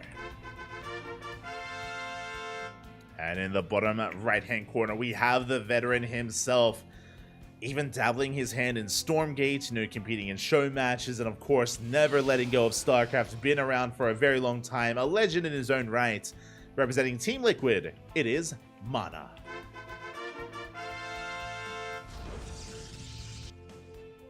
And even though Cristiano was able to take game 1 and was able to capitalize and get these early leads, like these small little leads here and there, I want to believe that Mana can force an ace match. I want to believe that Mana can take it to Cristiano. Again, fun fact, it was not too long ago. It was a couple of weeks ago where we casted ESL Open Cup Europe. We casted ESL Open Cup Europe and we casted Mana in that tournament and he beat Gabe. He was able to bring down Gabe in a TVP. It was very impressive that he knocked Gabe out of ESL Open Cup Europe. This was 2 weeks ago now. I say 3 weeks ago. It was like around 2 to 3 weeks ago. So again, Mana showing that even against the best Terrans in Europe, or the best players in Europe, Mana can still go toe-to-toe and still dance with them. But PvP is a different beast. The sad truth is that PvP is a very different beast. There's a lot of mind games, there's a lot of aggression, there's a lot of micro, there's just a very intense matchup. And this is a part of it. So Cristiano, he goes for a proxy gateway. Now, Mana, he scouts and he sees that the pylon is missing. He knows that the pylon is not where it should be. It's a fake pylon. He scouts! He does confirm, and it's a proxy robo. It's not fake, by the way. It's a real one base all in. And Mana is preparing back at home. Big scout. He delays his expansion, goes for the Stargate. And we'll see if Mana can do his best Max Pax impression, because we need Void Rays. We can go Oracle first, then into Void Rays, depending on how greedy we want to be. We're going to need Void Rays, we're going to need Shield Batteries, we're going to need to defend. Oh, Mana, he made the first sell it. No shot, he's already focusing down that pylon, it's already under fire. Cristiano, can he save it? I don't think he can. A disastrous start here by Cristiano again. Really good scouting out of Mana, really good of just shutting down this proxy. The pylon falls. We have a backup probe, a backup pylon on the way, but it's going to get spotted. Across the map, Cristiano, he will shade in. Oh! As we do wall off behind it. Secondary wall thrown down. Adepts, they do not make it into the main base. Pylon is on the way. We're going Oracle first. Bold move here out of Mana, but he should be feeling confident. The all-in is late. The all-in is delayed, so we may as well go Oracle first. The purpose of this Oracle is to get across the map and harass. It's to harass here in the main base. Cristiano, he sees the Oracle. We're going for the Shield Battery.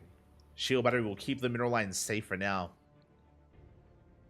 The Robo is done. War Prism is on the way. The purpose of this War Prism is to bypass the wall and get these Adepts into the main base, into a mineral line. Mate, Adepts, they can wreak havoc if they're given just a mineral line full of probes. They can pop off. Mana, he's fortifying his natural, but his main looking a bit exposed. Meanwhile, the Oracle moves out. Shield Battery is done just in time. We could go for the Stasis. Ooh, Stasis is focused down. Good control there out of Cristiano. Very quick moves. Did kill the Stasis. Adepts, they make it into the main base. And they will deny mining. Oh, they shade in towards the natural. Nothing quite to kill here. Only getting one probe. Good defense so far out of Mana. Good defense so far. As we're building up towards two Stalkers, one more Adept. We do focus down quite a number of these probes. Yeah, 6, 7 probes going to be going down. Cristiano does take a worker lead. We still have that one Adept here at the natural. And we're following this up with a backup all-in. It's going to be a secondary all-in. We have Blink on the way, 2 more gateways. It's going to be Blink Stalker. Oh, but we see everything. Oh my god, this one probe. Mana. He saw the gateway, he saw the researching Twilight Council. He should be aware. And he's going to confirm with the Oracle. So Mana, he has all the information he needs. It's all about the execution. It's all about the defense. I do appreciate this. Shield Battery in the main base. Now, the power of Blink Stalkers when it comes to an all-in is that because you have Blink... Oh, that Stasis is going to be avoided. Because you have Blink, you can blink into the natural, or you can blink into the main. Like, you can blink up this cliff into the main base as well. So Mana, he has to invest in his main with Shield Batteries. If he doesn't, then he may just die. That's the scary thing here about being the defending player. You have to prepare in both bases. Stalkers have arrived. Blink is done. And we're going to try and focus down that Void Ray. We do get some hull damage. We don't get a kill though. Oh. As we trigger the shields. That Immortal is going to be vulnerable. But the other Immortal is still with those shields. Still safe and sound. Cristiano, he does see the army. Sees the stasis trap. He's going to rotate over towards the main base. And we do get eyes on this. Mana, he's keeping up. Revelation misses the Observer. And there's no coming back from this for Cristiano. Like, he has to commit. Triggers the shields once again. Ooh, barely within range of that Cybercore, and we can't touch this. Cybercore's going to go down. We have a force field. We catch an Immortal. Yeah, one Immortal gets caught. It's going to be focused on. We have the Overcharge, and it keeps it alive. Clutch move there out of Mana. Saving the Immortal. Now, what's scary here is that Stalker count. We have yet to lose a Stalker. Very nice control so far out of Cristiano. Keeping every single Stalker alive. Well, we can go for the force field on the ramp. Oh, wait. Sorry, I thought that was the sentry. We dive in. We get the Prism. Prism goes down. We're going for the Immortals as well. We get one. We get two. Oh, God, but they take so many hits, and it looks like we have defended. Mana, he's holding. He's cleaning up the Stalkers. It cost him every Immortal, but there's almost nothing left. Again, you can see how tanky these Immortals are. They did their job. They may have died, but again, it was for a good cause here. GG gets called. We defend against the All-In, and Mana ties up the series 1-1. GG. Again, Cristiano, maybe a little bit overconfident there after winning game one. He's like, yo, I can cheese this old man out of here. Just make my way into the semis. Nah, papi, no, you gotta respect Mana here. Again, he does scout. He responds beautifully. Really good defense. Really solid game there out of Mana. And with that, we find ourselves in the ace match. It's going to be the final game, and this could still go either way. This could still go the way of Cristiano or Mana. We'll see who advances on. Who can make it to the semifinals? Fun fact, Aristery is lying in wait in the finals for the win of this series. Likewise, we have some other updates. It looks like Geralt took down Snogstar 2-1. Big shout out to Snogstar as he forced the ace match, but Geralt comes out on top. So we have our first semifinals, which is Papi versus Geralt, followed by Aristery and the winner of this series. The tournament well underway, and here we go. We're getting into game 3, and spawning in the bottom left-hand corner, we have our red Protoss player representing Team Blazer being forced into the ace match after failing the all-in after getting scouted. What do we have in store for us here in game 3? It is Cristiano. And spawning in the top right-hand corner, we have his opponent. We have the Polish Protoss player. The other Polish Protoss, the blue Protoss, representing Team Liquid. Surviving the all-in, defending, forcing the ace match, tying things up. Can he go the distance? It is Mana. Here we go. As a reminder, Aristery is waiting for the win of the series. It's going to be a Protoss player, but which Protoss player? As the probes, they do pass by each other. Going to be scouting across the map. Keeping an eye on each other. We do see our gases being taken by Cristiano, going double gas. Likewise, Mana doing the same. And this time we're going for a 2-gate opener. This time we should not be proxying our pylon, but we'll keep an eye on our players. If we decide to spice things up. Again, both Mana and Cristiano just trying to keep tabs on each other. Basically, the goal of this probe is twofold. One is to scout whether or not the second pylon is proxied. The other is to confirm the first 2 units here from these gateways. There it is. Pylon has been thrown down in between the gases. Likewise, Mana also throws down his pylon in between said gases as well. So no one is proxying, no one is cheesing, not yet. And both players confirm this. as they've both seen each other's second pylon. And now we're getting into our first two units of choice. We can go into double Adept, double Stalker, Stalker Sentry, or even Stalker Adept. And there it is, double Stalker out of Cristiano. Meanwhile, Mana opening up Zealot Sentry. Very interesting. Okay, a pairing that we rarely see. As yeah, we're canceling the Zealots, going for a much faster Nexus. Very greedy build here. Very greedy build by Cristiano. Basically, he cuts a unit. Makes one sentry to scout with a hallucination. Very fast Nexus. So greedy opener out of Mana. And Cristiano is going to be actually going for double Adept, not double Stalker. Okay, did switch his mind. Did change his mind. Now, because these Stalkers are delayed for Mana, the Adepts should make it across the map. Yeah, as Adepts are revealed. So, Cristiano, he saw the fast Nexus. He knows how greedy Mana is.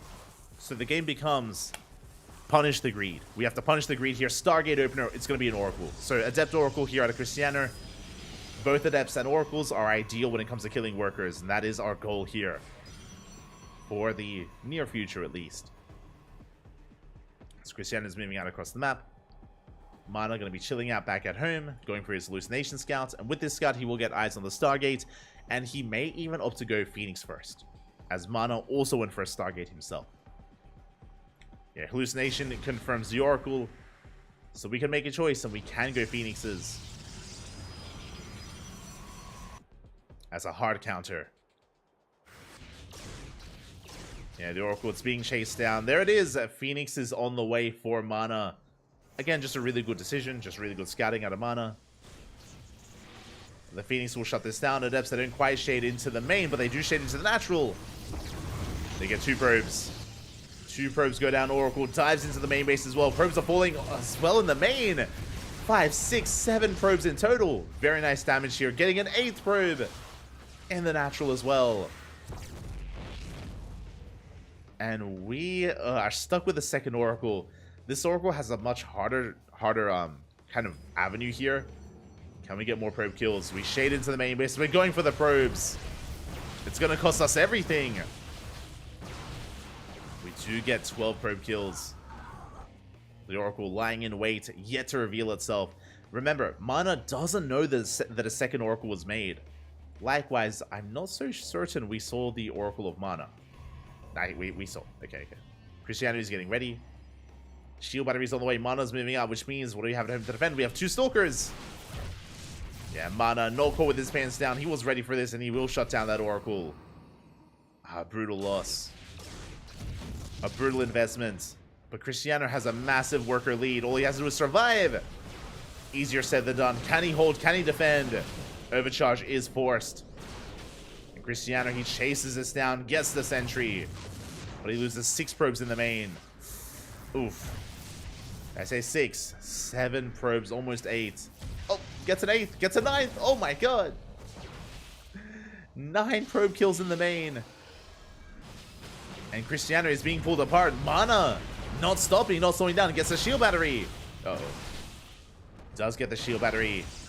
Cristiano in a lot of trouble. Again, he's down in Stalkers. We have 10-4. Boys are being pulled. They have to be. Mana, he's so close to breaking Cristiano. Remember, Mana, he lost so many probes. He's all in. Mana's all in.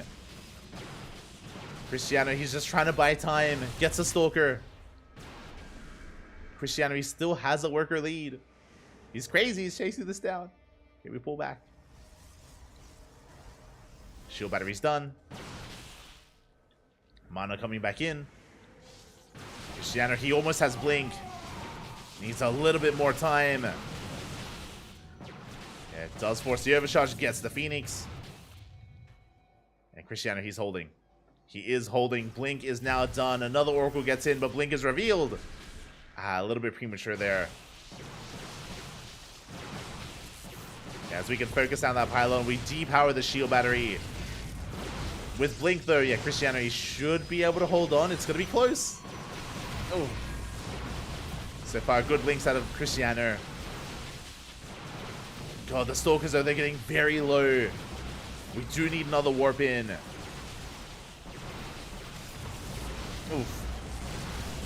As it looks like, yeah, Cristiano, he is going to be able to hold on. Cleans this up. As I say that, the Oracle comes in to clean up the Stalkers.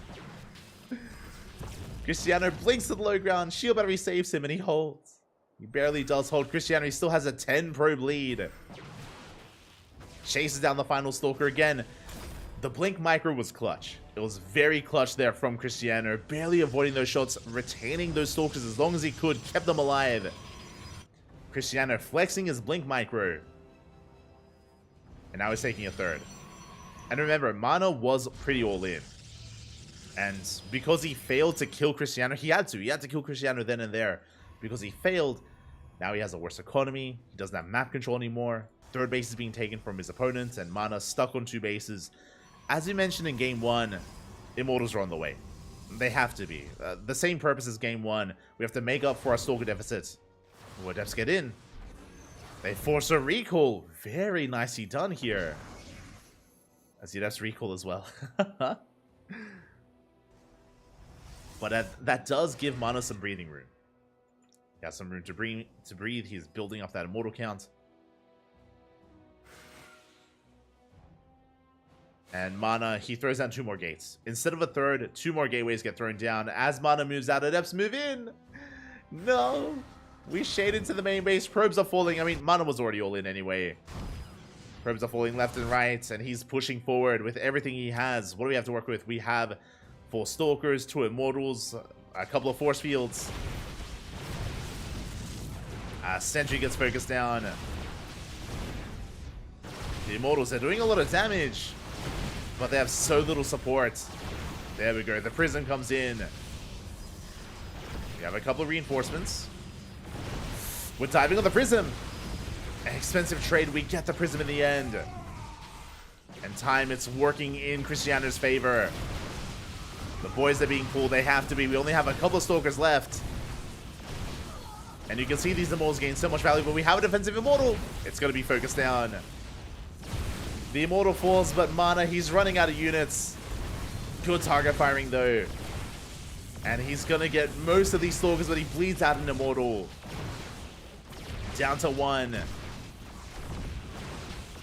And you can see how much value he gained with this push, but the final Immortal falls. Mana rebuilding that Prism. He's still all in. But he has to reset that Immortal. Or that Immortal count has been reset. Has to start it from scratch. He's in trouble. He's in quite a bit of trouble here. Meanwhile, Mana. More shield batteries, more pylons. Getting back into Immortal production. Or Cristiano, I think I said Mana. Cristiano getting back into Immortal production. And pushing up this ramp, it's not going to be easy. Cristiano, he does pull back though. Does retreat. Has to respect the Adepts. Does have to respect them. Blinks on forward. Dives off the Prism once again, but the Adepts, they do commit to the shade. They get into the main. Quick reaction out of Cristiano. He warps in just in time to body block the Adepts. They don't get into the mineral line. Mortal is focused down. Cristiano, this defense is not over, by the way. Mana. He's so aggressive. He's so close to breaking him. But the Immortal, it's gonna fall. There's only so much it can do on its own. GG gets called. We have held. And Cristiano will take the series 2-1, advancing on to the semi-finals. GG.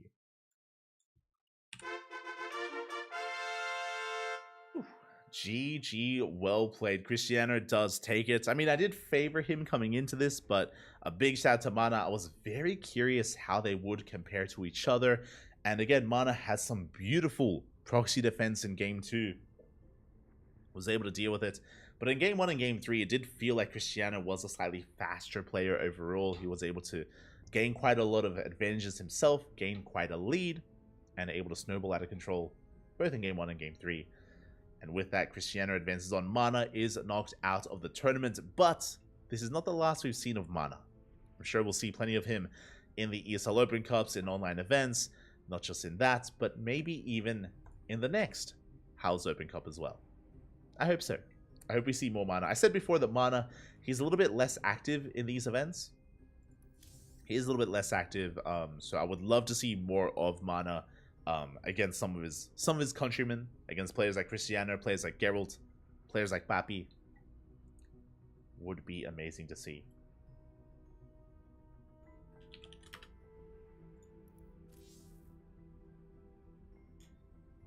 And with that, we're getting ready here for our next series. We're getting ready for our next semifinals. Just need a moment to set things up on our end. Here we go. It is going to be another PvP, which you should be used to when it comes to the Polish scene. A lot of Protoss players, a lot of Polish Protoss players to lurk around.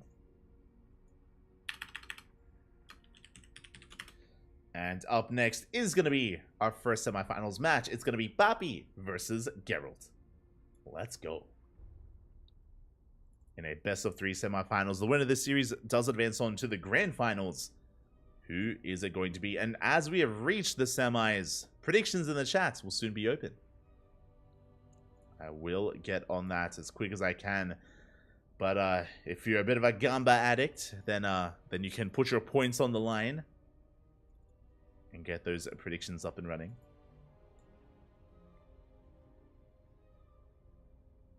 Here we go. Just trying to set up the set predictions here. And I believe vetoes are underway as well. Vetoes are currently underway. Lobby has been made. Vetoes are over. They're done. And we're diving into our first semis. Let's go.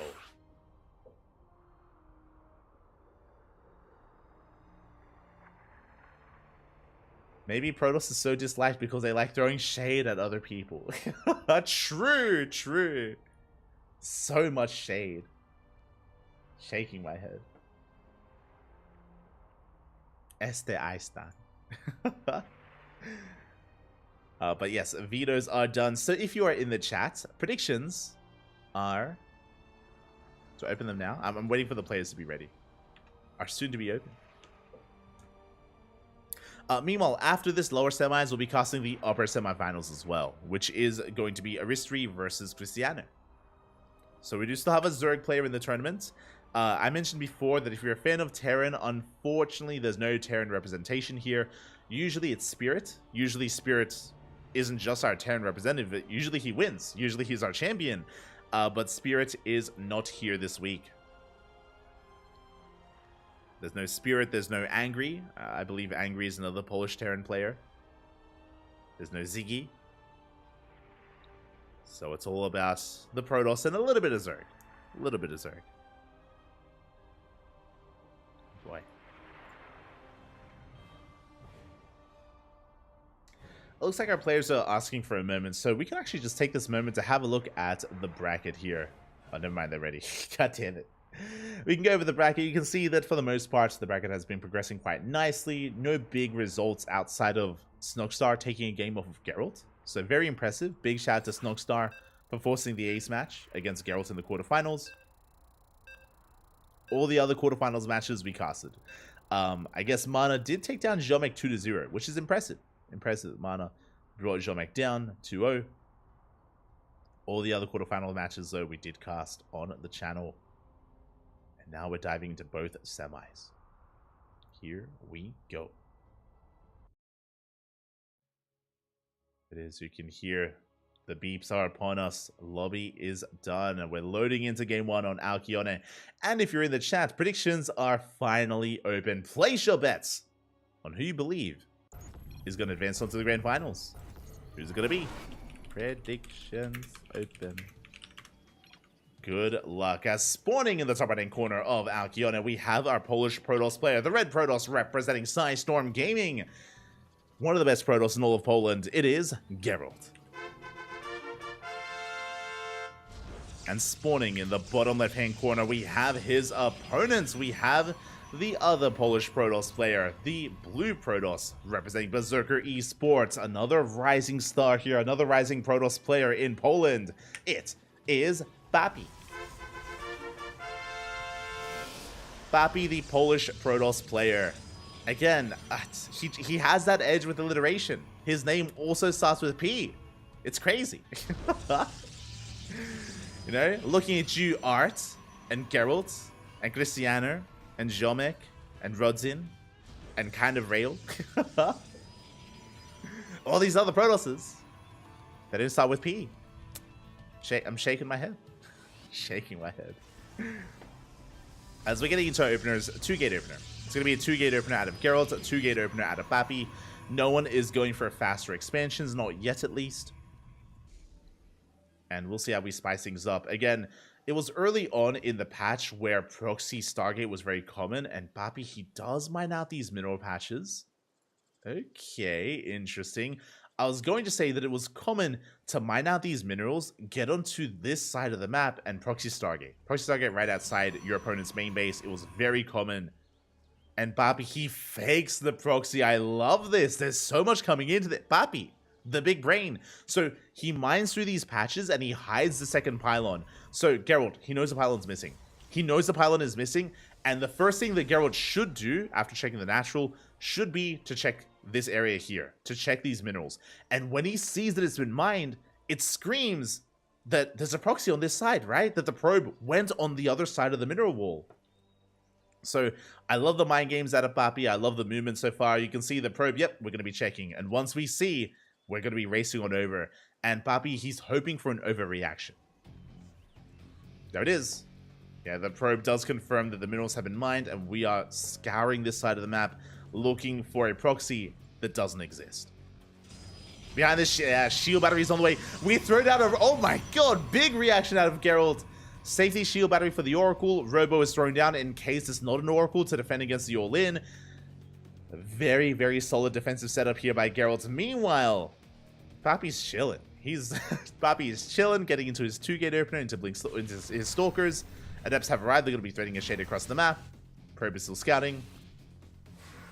Now, what I will say, as the Adepts are getting across the map, and as Papi is expanding, and Geralt doesn't know, he will soon scout, is that this setup from Geralt can turn into a one-base all-in. This can turn into an all-in, so Papi has to prepare for that. Geralt, he scouts, he confirms the Nexus. He now knows that he's been duped. He now knows that he has wasted resources, and he may be forced into an all-in. Adepts, they recall back home. One of them escapes, the other gets focused down. And this probe is poised to throw down a pylon. As I say that, we are expanding. Geralt is going to be throwing down that expansion. We are going to be just scouting and checking. And Geralt, he does come across the pylon. He does find it. Pylon has been found, throwing down his own spotter pylon across the map. And we are going for the Warp Prism. Okay, so Geralt, he's not going all in, but this Prism will allow Geralt to harass. It will allow him to get into the main base. Now the game becomes Papi has to defend and Geralt has to catch up. Ooh, as the recall misses a Stalker. No. We lose an extra Stalker there. Not the best trade from Geralt. But basically, Papi has an economic lead. Can he maintain it? Can he hold on to it? That is the question. Ooh, as it's not just the War Prism. That's a very fast immortal. Fast immortal production here out of Geralt. I mean, he's making use of his Robo, right? He has to. But what is scary here is that this is going to lead into a pretty strong 2 or even 3 immortal timing. As we're building up immortals very early on, we're going to have quite a lot of them to push out in the mid-game, or in the early to mid-game. Adepts are being warped in, and Geralt can now dive into the main base. Papi, he responds with his own Robo. Makes sense, a very defensive reaction to get into his own immortal production. Adepts, they get in. They are zoned away. Now, I was going to say that Papi hasn't scattered, but Hallucination gets in. He confirms the opener. Sees a Robo, which you already knew. Twilight Council Blink is on the way. Again, very important that Papi keeps an eye on the gateway count. If we throw down a 3rd and 4th gateway, I mean, it screams 2-base all-in. Speaking of, that is the 3rd gateway. Papi going for a, oh my god, going for a 3rd base of his own. Very greedy. Very greedy out of Papi, and are we being too greedy? Are we being caught with our pants down? Because Geralt, he's pushing for his 2-base all-in. He has the better production. He can warp in 3 units at a time. His Immortal has arrived. Can we hold? Can we defend? As we do get on top of the base, shield battery is cancelled. We do have defensive Immortal. Good force fields. Immortal gets caught out. It's being targeted, and the Immortal will fall. Good pick off there by Geralt. Sentry goes down again. The force fields are brutal. Barbie now engaging, but we can back off. The Prism, though. Oh, Prism gets targeted. We're going to get the Immortal, and Barbie's going to defend. Oh, we missed a Stalker shot there. A little bit of miscontrol out of Geralt. I don't know if you saw, we missed 2 Stalker shots, and that meant that Barbie trades a little bit better, a little bit more efficiently, gets away with his 3rd. Geralt just now getting into his own. And Barbie, he maintains his economic lead, and those are some big pickoffs. Looking at the units lost tab here, you can see Geralt, he lost 2 Immortals. Sorry, he lost an Immortal, he lost the Prism as well. His entire Stalker army. I would say that Barbie still maintains his lead, and he's looking good. Oh, even going double forge. Oh my god, he's going double forge for those double upgrades. Observer, I believe, scouts that. Yeah, we confirm both forges. Barbie gonna be just drowning in resources. Wants to know what to do with it. Oh, runs into some Immortals. Speaking of, his own Immortals, a little bit exposed. So we trade out Stalkers. As Geralt is distracted, we shade into the natural. And Geralt, he's late to react. Probes are going down. Again, Barbie, he already had an economic lead, and he's just extending it even further. Shading into the main base, getting more probes. 5, 6, 7 probes go down. Ay, ay, ay. Barbie, he almost has a 20 worker lead. That is insane. And what are we doing with that economic lead? Gateway explosion. Upgrades, of course, on the way. My apologies. I thought I saw 2 forges. I guess I was seeing things, or we cancelled one. I swear there was a forge thrown down here next to the gas geyser. Am I crazy? Maybe I'm crazy. Regardless, upgrades are on the way. Charge, and Geralt, he knows that he's in a rough position, so how do we come back? Now, there are a couple of ways to come back in PvP. There's Dark Templar. DTs are a way to bounce back and catch your opponent off guard. Another is Disruptors. The bay is on the way. Oh. No, Geralt! Oh, as looks like we have a little bit of latency there, and we may have lost our player. Hopefully everything's okay. And hopefully we can bring him back. Again, if Geralt does lag out, we can always resume from replay. We can always just exit out of the game, resume from replay. Oh, as game paused. Looks like he has come back, but we'll give him a moment. We'll give him a moment to recover. We're more than willing to wait. It's all good. And thankfully, the lag happened. Thankfully, the lag happened in the middle of just macro. Like, there was no fight going on. Oh. Game resumed. Okay, we're good. As Geralt, it looks like he's saying maybe he alt-tabbed and lagged out. But we're good. We're good to go. Whew, we're back. What was I saying? Oh yeah, so a way to come back in PvP, there's Dark Templar, there's Disruptors, and we're going for a second robot for double disruptor production. Let's go. Show us your balls, show us your novas. And the other way is to go Mass Blink Stalker. When you go Mass Blink Stalker, you have a very mobile army, and you can try to outposition the opposing Protoss and pick off bases, dive into the main, get units, get probes, just try to outposition your opponent. It's a lot more harder, it's a lot more difficult to make Mass Blink Stalker work, but it's another option. We can see the option that Geralt has gone for is Disruptors. Disruptor, of course, dubbed the Great Equalizer. You can be down 20, 30, 40 army supply, and if you land a couple of good Purification Novas, you can still win a fight. You can still swing things in your favor. So Disruptors, they're terrifying units. They're high risk, high reward, right? You can send out a Nova, it can connect, it can pop off, or it can whiff, it can be avoided, and you may lose everything. And Barbie, he's up 50 supplies, pushing right through the center of the map. We do have 1 Disruptor so far. We're about to have 3. They are on the way. And Barbie, he has to be very careful now. What's important? Barbie doesn't know. Barbie, he doesn't know about the Disruptor, so he doesn't know he has to hold on to those blinks. And he has to make sure he doesn't waste them. So here comes the first Nova. Takes down a couple of Zealots. 2 more Novas available. We go for the dive. Oh, big connection on the Stalkers. Misjudged the situation. The blink was punished, but we may still have too much. We may have too much anyway, as Zealots have arrived. The overcharge is popped, and Geralt holds. Bapi was up 50 supply, by the way. This is what we spoke about. Sometimes 1 or 2 good Novas, they can even up the supply. That's exactly what happened. Big connection. And Geralt suddenly has a supply lead. Sometimes 1 shot is all it takes. But Bapi, he doesn't want to take this. He doesn't want to lose his edge. Another Nova goes off. We have 2 more Disruptors, 2 more Novas. Bapi trying to distract the army. He does focus on one of those Disruptors. The other connects only on an Archon. Ooh, and that's all we had. Bapi's breaking into the natural. Zealots are going ham. We dive on top of the army. These Stalkers are exposed. A bit of a messy fight here. I mean, the Zealots, they're wreaking havoc in the mineral line. But the main army of Bapi is suffering. Nova's going to be going off. Reinforcements are on the way. And Bapi, he may barely have too much. It's close. It looks like Geralt, he holds on with his main army, but he loses 16 probes in his natural. But Geralt has the better army. Geralt, he maintains his Disruptors, his Immortals. He has 2 Disruptors at least. Has an Immortal. He's getting a 4th base as we speak. Those are some big losses from Geralt, but he can maintain them. And that big lead that Bapi once had, not really there anymore. Or it's not as big as it once was. Bapi taking another base. Rotating around. Geralt, he does miss the rotation.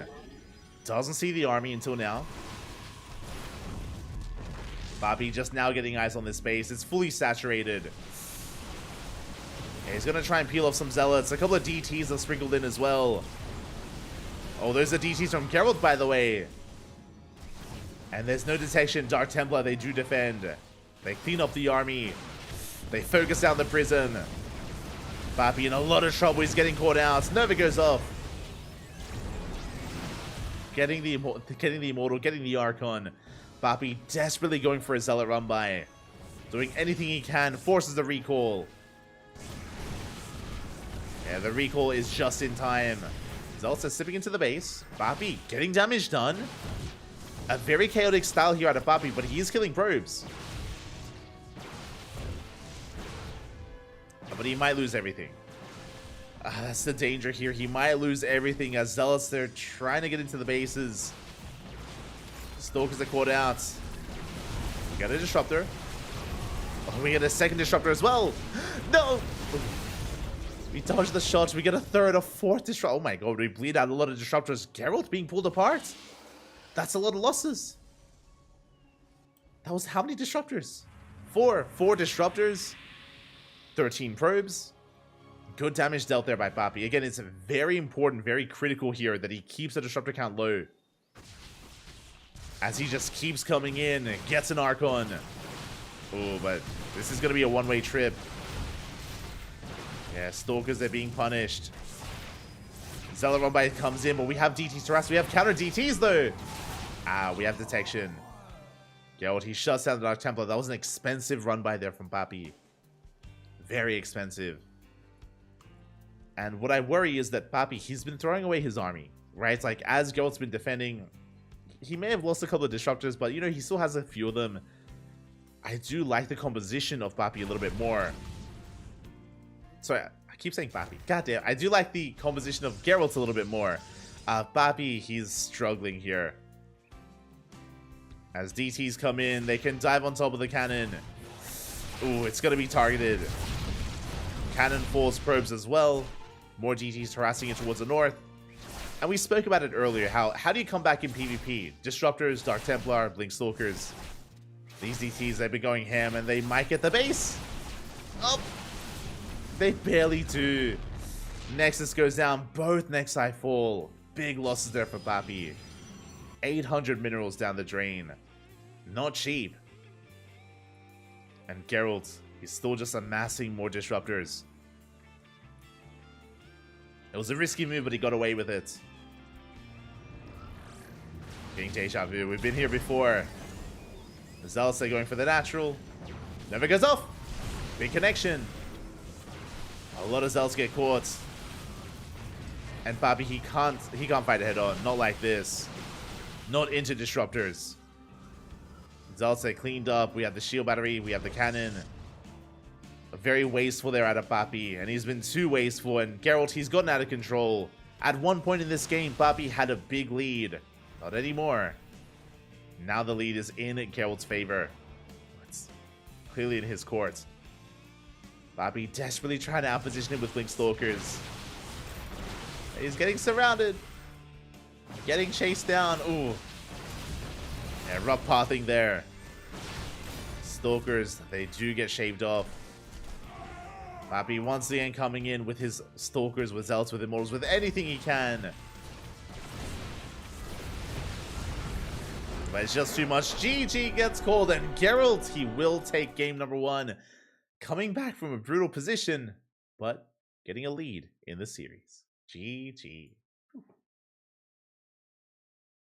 GG, well played. A solid game there out of Geralt, bouncing back from being behind. Well, he was like behind 20 probes at one point. Like the economic lead that Papi had was insane. But eventually did peter out. Eventually, Geralt was able to recover, able to defend, able to survive. Oh. Oh, I'm not where I need to be. My apologies. I joined the wrong lobby. As we're getting ready for game número 2. Let's go.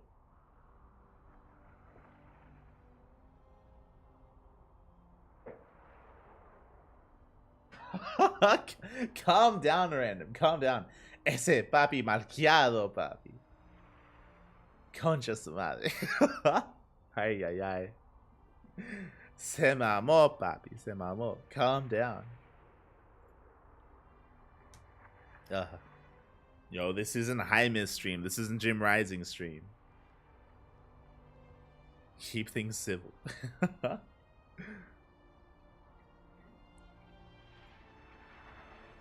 As we're just waiting for game 2 to be made. Again, Geralt was having some latency issues earlier, so he may be resolving them first before we dive in.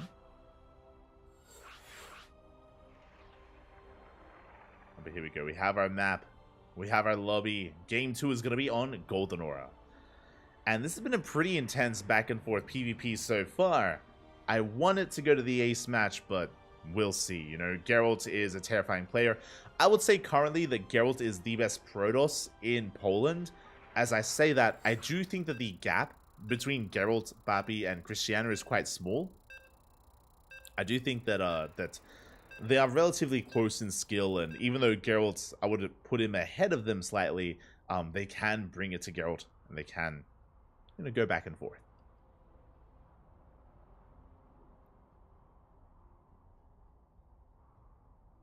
As we're getting into game 2. Can hear the beeps. Players are ready. We are getting in.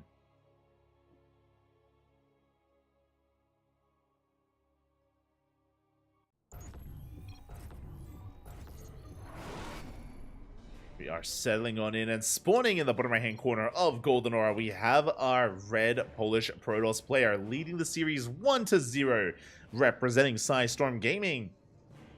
He needs one more. Uno más to advance on to the grand finals. Can he make it there? Can he go all the way? It is Geralt.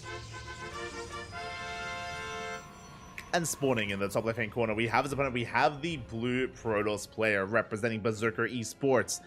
The dark horse here, the dark Protoss, if you will, representing Berserker. The blue Polish Protoss player, it is Papi.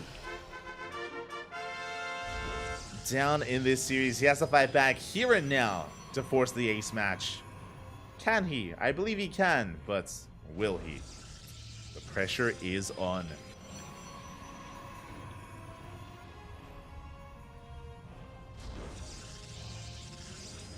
Pressure is on here. I was just checking the predictions to see what the chat was feeling like, and it is kind of 50-50, but not really. We had one person bet on Geralt, one on Papi, but far more heavily on Papi. 5k bits or 5k points on Papi as opposed to the 1k on Geralt. I like the enthusiasm. I appreciate it. But we'll see. We'll see where this takes us. It's going to be a 2-gate opener from both players into their cyber cores. So, standard opener so far. Winding it back, I love that Papi was, again, forcing an overreaction. And we had a lot of mind games at the start of game 1. But now as we ease into game 2, how do we approach this? How do we take this here? As, there we go, second pylon has been thrown down for both players. No proxies. No proxies, not this time. Papi, unofficial mascot of the CranKy Ducklings. True, true. Let's go. I don't even know if he knows that I know, like, the meme. Fun fact, when I went to IEM, I say when I went to IEM, as a gift after IEM Katowice, I did post it on social media. I got a jersey. I got an ESL shirt with a bunch of signatures from the staff, from the production team, from the players that were a part of IEM, but also from other players that were visiting. And fun fact, I have Papi's signature. I got his signature on the shirt as well, as he was there at the event. He wasn't competing at IEM, but he was there. I didn't meet him. I didn't get to meet him because obviously it was other people that were gathering gathering signatures on my behalf. Or I mean, I didn't even know. I didn't even know they were doing it. So yeah, apparently Papi was there and they got his signature. And I'm a little bit sad that I didn't get to meet him. I didn't get to meet Papi. Smoge. Smoge, Papi, Smoge. One day, the Papis will meet. It'll be beautiful. As to now, we have our double stalker openers. Geralt, he gets across the map, applying some pressure, following it up with double adept, looking to threaten his shade into the main.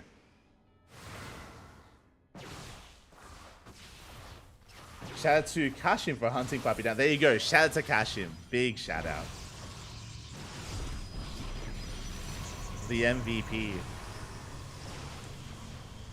As with our initial units here, Geralt is able to break through, able to shut down the initial pylon. Hallucination Scout comes in. Again, it is going to be a Twilight Council Blink opener out of Geralt. Same can be said for Papi. Mirrored builds, other than the fact that, of course, Papi did open up Sentry. So he has a little bit less firepower, now has enough to force back the army. But not a bad start by Geralt. Threatens a shade. Ooh, does commit and force to recall. A bit of a mistake there. Did slip up. Regardless, was able to kill a pylon and didn't lose anything. So a good moment here for Geralt. He kills a pylon, he delays mining time here at the natural, so Geralt has a slightly better economy for a little bit longer. And he's keeping the pressure up, moving out across the map. That's a third gateway being thrown down of Robo as well. This is for 2-base aggression. Okay. So Geralt's going to be committing a little bit harder. Meanwhile, Papi's still in 2 gateways. Ooh, attempts to take a third is denied. Probe goes down. Geralt maintains his map control. Containing Papi, does shade. Shades in, focuses down both sentries. Big pickoffs. Very good snipes there by Geralt. Let's see, we'll pull back. He may have lost his adepts, but that was well worth it. 2 adepts for 2 sentries. Third base now on the way. Geralt's already taking his own third. And Papi, how do we bounce back after being contained, after being harassed? With some Dark Templar. Let's go. Now, we do have detection. There is a Robo, there is detection available for Geralt. But the thing about PvP is that unlike Zergs and unlike Terrans, observers are quite slow. And observers are quite finite as well. We don't have scans available, for example, or the mobility of an Overseer. Cannons aren't as common as spores. Because of that, DTs and PvP can really pop off, and they can still get damage done despite the fact that there is an observer. So we might need to recall to get the observer in position. Looking at our units, we only have the 1 observer and it is moving out. So it won't be back at home to defend, but as I just mentioned, we can always recall it if need be. Back at home, Geralt sharking around with his stalkers, going for the hallucination scout. As the scout is moving out, Dark Shrine is done. And we should be seeing some DTs as soon as possible. Oh, the intercept. Oh! Hallucination. It is caught out. Does get shut down. Does get denied. Geralt, he's in the dark. A Dark Templar, I think they were just... Yeah, they were revealed. Backup observer on the way. Ah, that was unlucky. That was very unfortunate for Papi. His DTs, they were revealed to the main army, and Geralt, he knows. He's getting ready. Yep, defensive warp in. Cannons are on the way. We recall back home as well. Yeah, we throw down the force. When we catch the DTs, oh my god.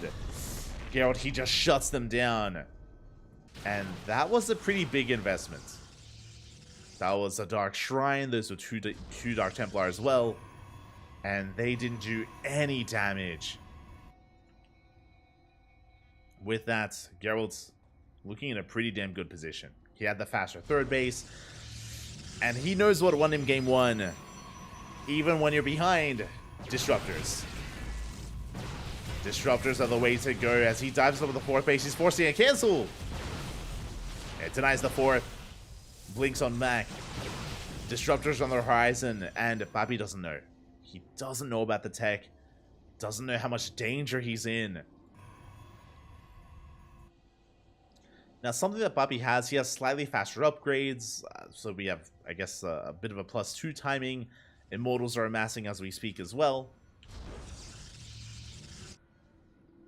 But the reality is that as time goes on and as we get into Disruptor production, Papi is going to be in some trouble again.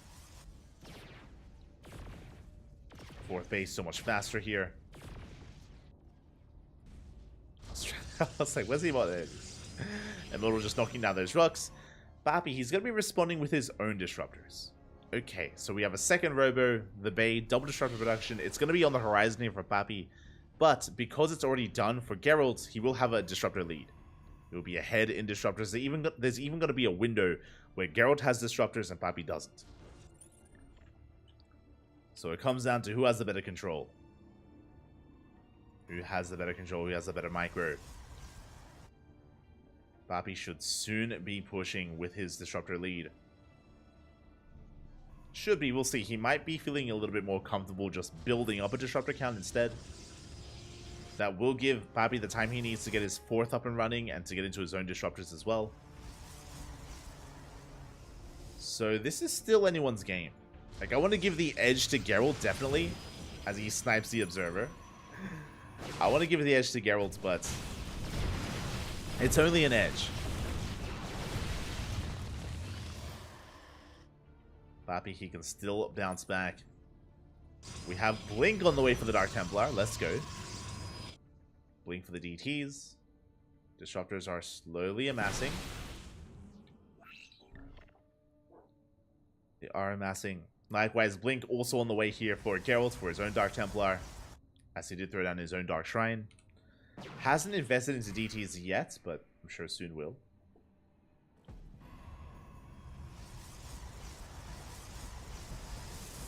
As looking at the units tab, we have 3 Disruptors to 1. But it isn't about the quantity, it's about the quality. It's about how well can we make use of them. Can we outposition our opponents? Again, there's the ebb and flow of Blink Stalker Disruptor versus Blink Stalker Disruptor. Disruptors are exposed. We dive on top of them. We get 1. We get 2. Yeah, big pickoffs there by Geralt. Sniping 2 of those Disruptors does pay a bit of a price for it. But his own Disruptors are revealed.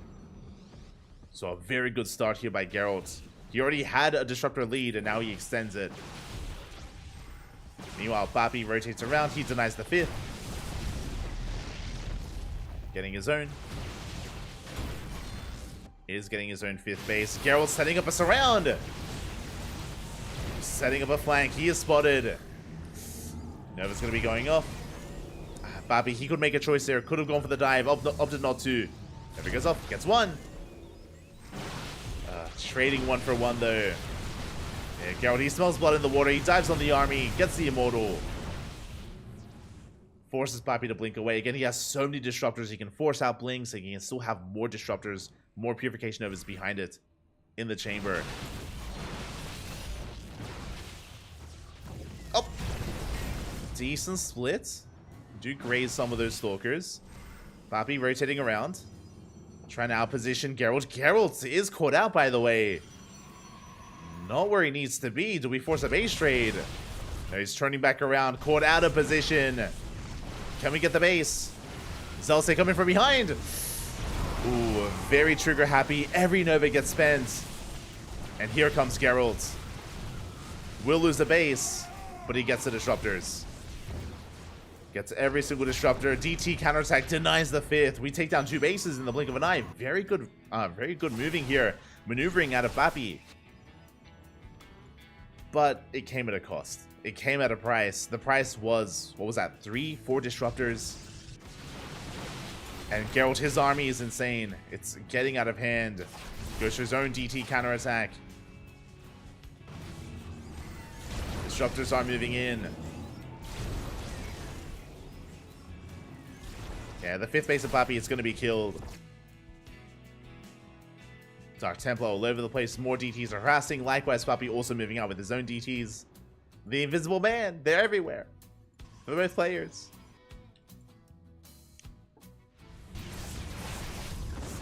As we can focus down some of these cannons. And we blink on top of another shield battery. Head towards the natural. Damage is being done. Geralt's still not pulling the trigger with his own DTs yet. And we could just go for a base trade. Uh-oh. Now forced to recall. Never goes off. The connections. The connections are going to be good. At the same time, we avoid the shots here of Geralt and Papi. Ooh, he takes the Nova to the face. But he does pull apart this army. He gets every single disruptor. Not a bad trade here from Papi as he does take a lead. Takes down 25 probes. Is going to bleed out some units though. Never doesn't quite go off. A very messy fight here. Both players bleeding out disruptors. But they connect. And the fight swings in favor of Geralt. Does take it, forces him back. Geralt behind this is on 4, soon to be 5 bases. We have a similar worker count. DTs are caught for a moment. DTs are being chased down. Geralt, can we catch some of these Stalkers? Doesn't quite get them. DTs are falling. Papi having to try to micro on 2 fronts.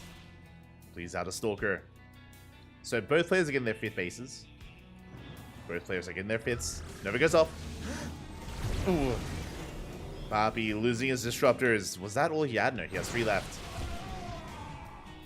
We have 3 disruptors left. Whew.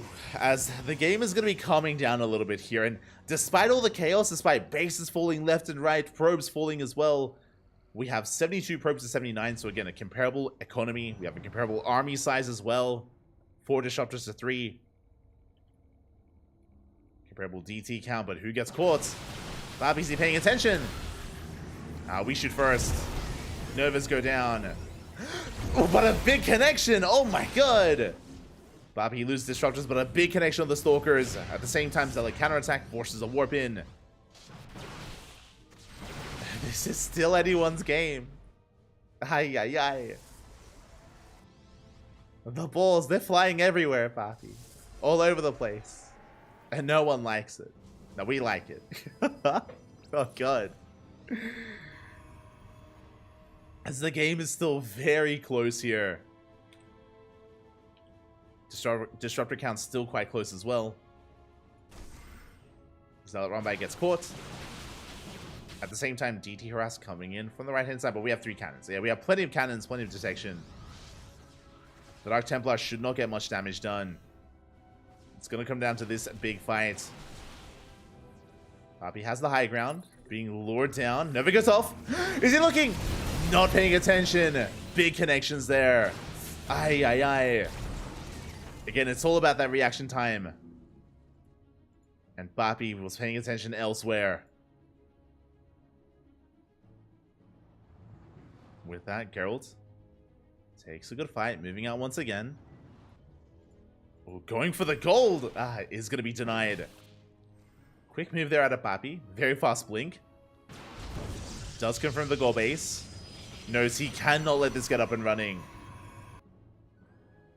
Instead going for a big Zealot warp in, but the Zealot run by gets caught. Good movement out of Geralt, but here comes the main army. We catch the Dark Templar and we're going for the goal base. Geralt, do we recall? Where are we headed? As we're not going for the gold, we're going for the 5th. The Nova! Once again, a big connection. Yeah, Geralt, he did recall. The Zealots say catch some of the stragglers. Oh, the DTs are popping off! No detection. DTs, they caught one of the disruptors. Again, the game getting very chaotic here. Geralt, he's fishing for a good shot. He's looking for it. Oh! Does he get it? He does!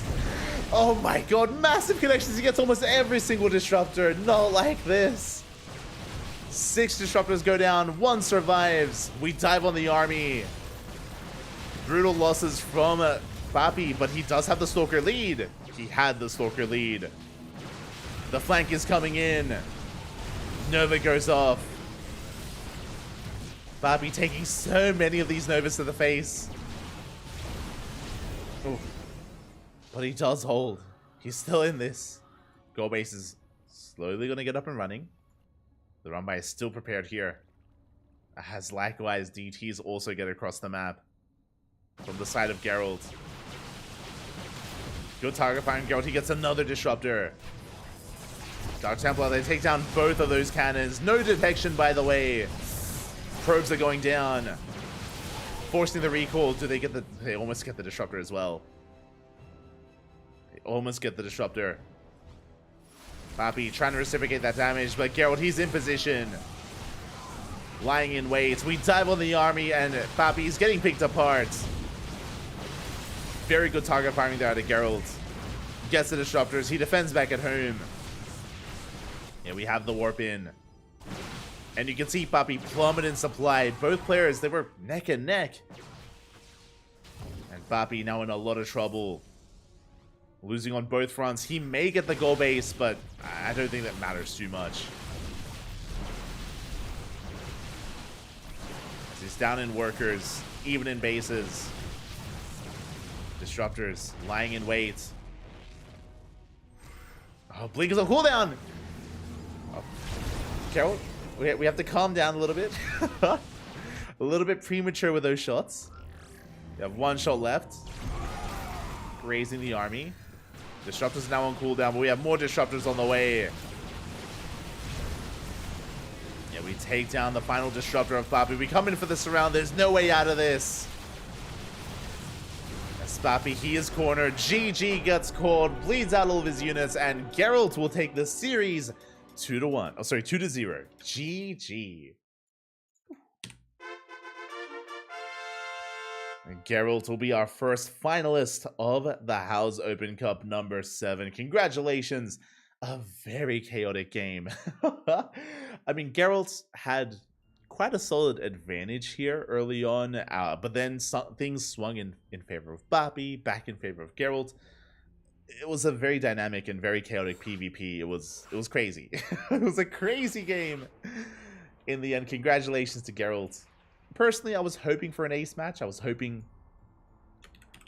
we could get a little bit more out of our 2 players, but regardless, a solid series out of Geralt. GG, very well done. With that, Geralt, he's our first finalist of the night. And who will face off against him? Who will face off against Geralt? That is the question. You can see it here before you. We have our second semifinals. So I have to reset the score. We have our second semifinals ready for us. Switch our players over. It is going to be Cristiano versus Aristri. Let's go. It is going to be a PvZ. We take a small break from the PvPs, but Cristiano is the favorite player here. Cristiano, he's the favorite player, and we're looking to make another finals run to make it to face off against Geralt. We'll see, though. We shall see.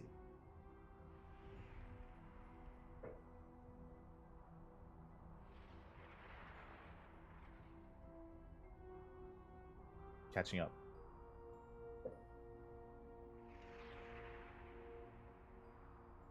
Mass balls, tough to crack here. It is tough to crack those balls, unless you have balls of your own. And then we mash them against each other, and it's beautiful, Pappy. It's beautiful. It's a thing of beauty.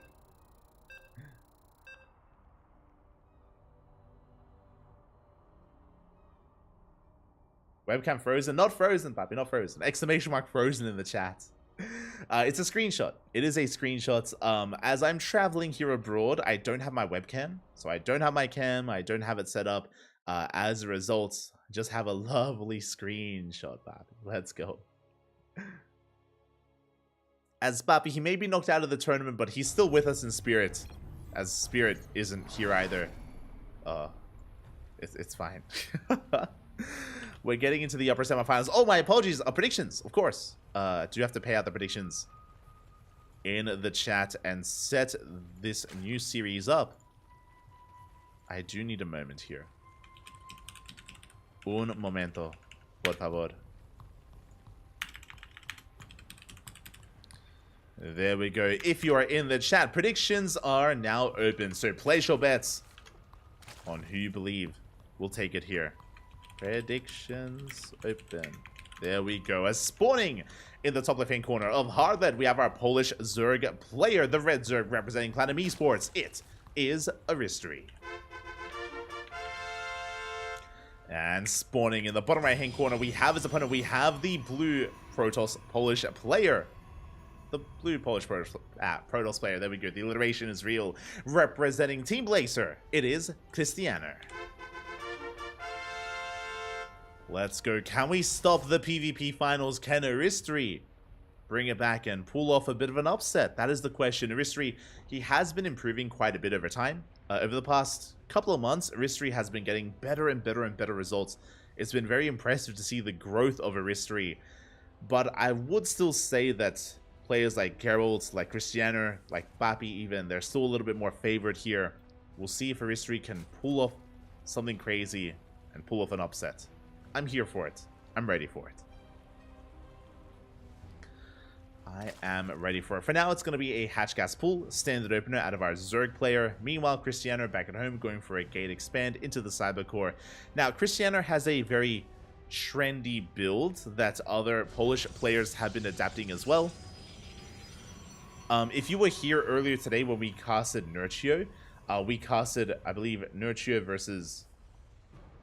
Let me just double check the bracket. Nurture versus Papi. Papi whipped it out. It's going for a Stargate opener into Twilight Council, into Forge, of course, into early Immortal production. You go into earlier Immortals, you invest into Archons, and you go into Storm, and you build up like a death ball of an Archon Immortal Storm composition. And you snowball out of control. It's a build and it's a composition that Cristiano used to beat a laser. Like a laser's fall into it. And you don't get much better than that when it comes to Polish Zerg players.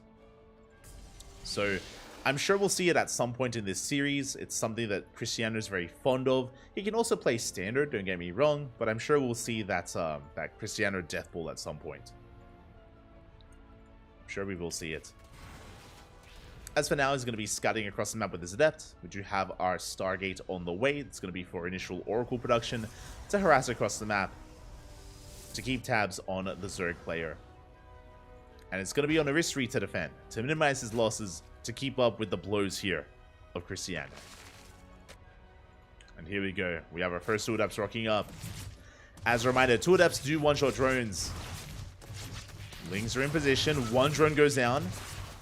Almost getting a second as we shade into the main base. We get a second. We get a 3rd drone as well.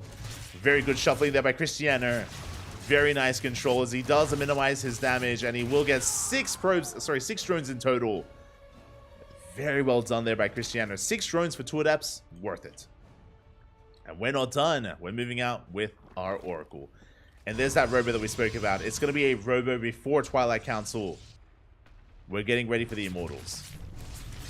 Oracle dives in. We get 1 drone, barely a second. Oh, as we take a lot of hits, take a lot of damage. Being forced into the corner. Now, we'll see where we take this, as we're going for an early gateway explosion. We're delaying the 3rd base. This looks like a 2-base all-in, but Cristiano, he's very fond of delaying his 3rd and taking it a little bit later. We'll see if it's a delayed 3rd or not. As he only invested into one Oracle. Didn't make a second. Prism is on the way. We're committing. Okay. We're going for the War Prism. We're going for a delayed Archon drop. Okay. Do you recall this? We're expanding. We're taking a third. As I mentioned, Cristiano, he's very fond of delaying his third base, and it should soon be on the way. There is a War Prism on the horizon, that is true, but this is, oh, as the probe goes down, but this is going to be for an Archon drop with High Templar. We should be warping in High Templar. Overlord gets hunted down. And that Templar Archives finishing up just in time for the warp in. Just in time. We do have a couple of Adepts on the right-hand side. High Templar, they're on the way for those Archons. So this is a delayed Archon drop, basically. The way you would usually, traditionally get into this is with a Dark Shrine opener, with a Twilight Council. It was delayed because of the Stargate. Again, very Cristiano-esque. It's very Cristiano. As he is going to be looking to trade with the Queens, with the Lings, with the drones. With whatever he can. Adepts a shade in. Aristry getting pulled apart here. Another 3, another 4 drones go down. Big stasis here in the main base. Oh my god. Stasis trap goes off. We catch the Queen. Drones are falling. Roaches are falling as well. And again, this is only meant to harass, but this is doing more than harass. This is dealing some critical damage. As the stasis runs out, we catch the drones. They stack up. No! They stacked for a moment there. 17 drones go down. And we can always just pick up. There's no anti-air. 18 drone kills. Behind this, Cristiano is getting his third base up and running. We spoke about the Immortal Heavy composition. We already have 2. Second Immortal's on the way. Working towards the Forge, +1. And Storm as well. Again, this is kind of Cristiano's go-to in PvZ. Building up Immortals, Archons, and eventually Chargelots and Storm. And Cristiano, he's thriving. He's up to 62 workers compared to the 50 of Aristry. The 49 even.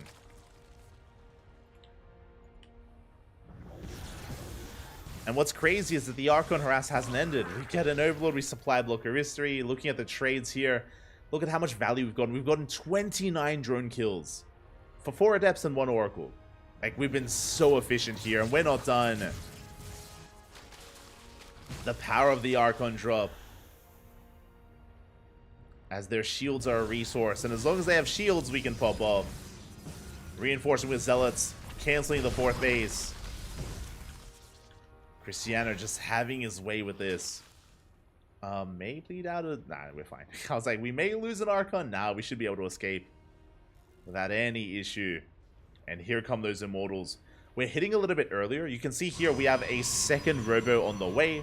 Like, we can still build up towards the mid-game for a later push, but I think Cristiano knows how ahead he is. He knows that he can just move out here and now with 3 Immortals. The Death Ball is here. GG gets called as we don't even get that final fight, and Cristiano takes game number 1. GG.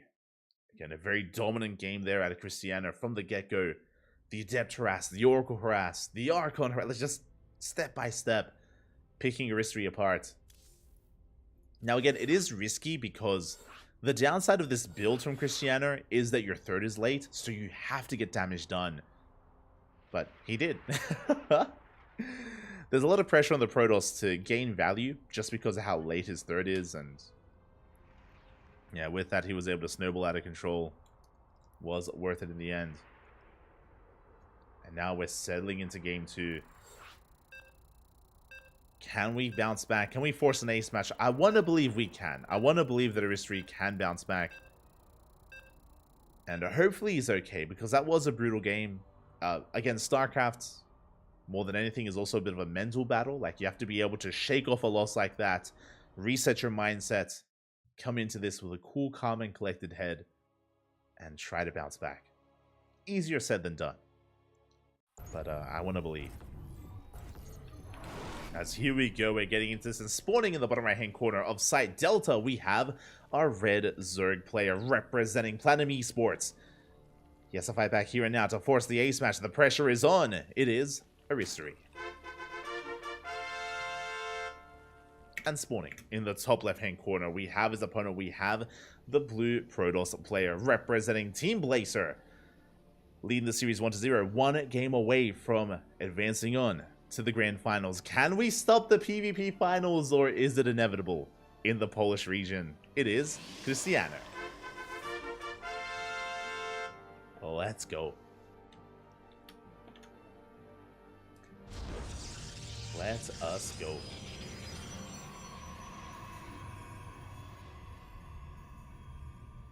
It's catching up. Do have a history going for a hatch first. Is going to be hatch gas pool out of our Zerg player. Gate expand from Cristiano. When it comes to our Protoss player's build, I expect the same. I expect another Stargate into Oracle, into Immortals, into Archons. There's no reason to really deviate here for Cristiano. Instead, my eyes are on Aristry. Again, we need to tighten up our defenses early on against Adept and Oracle Harass.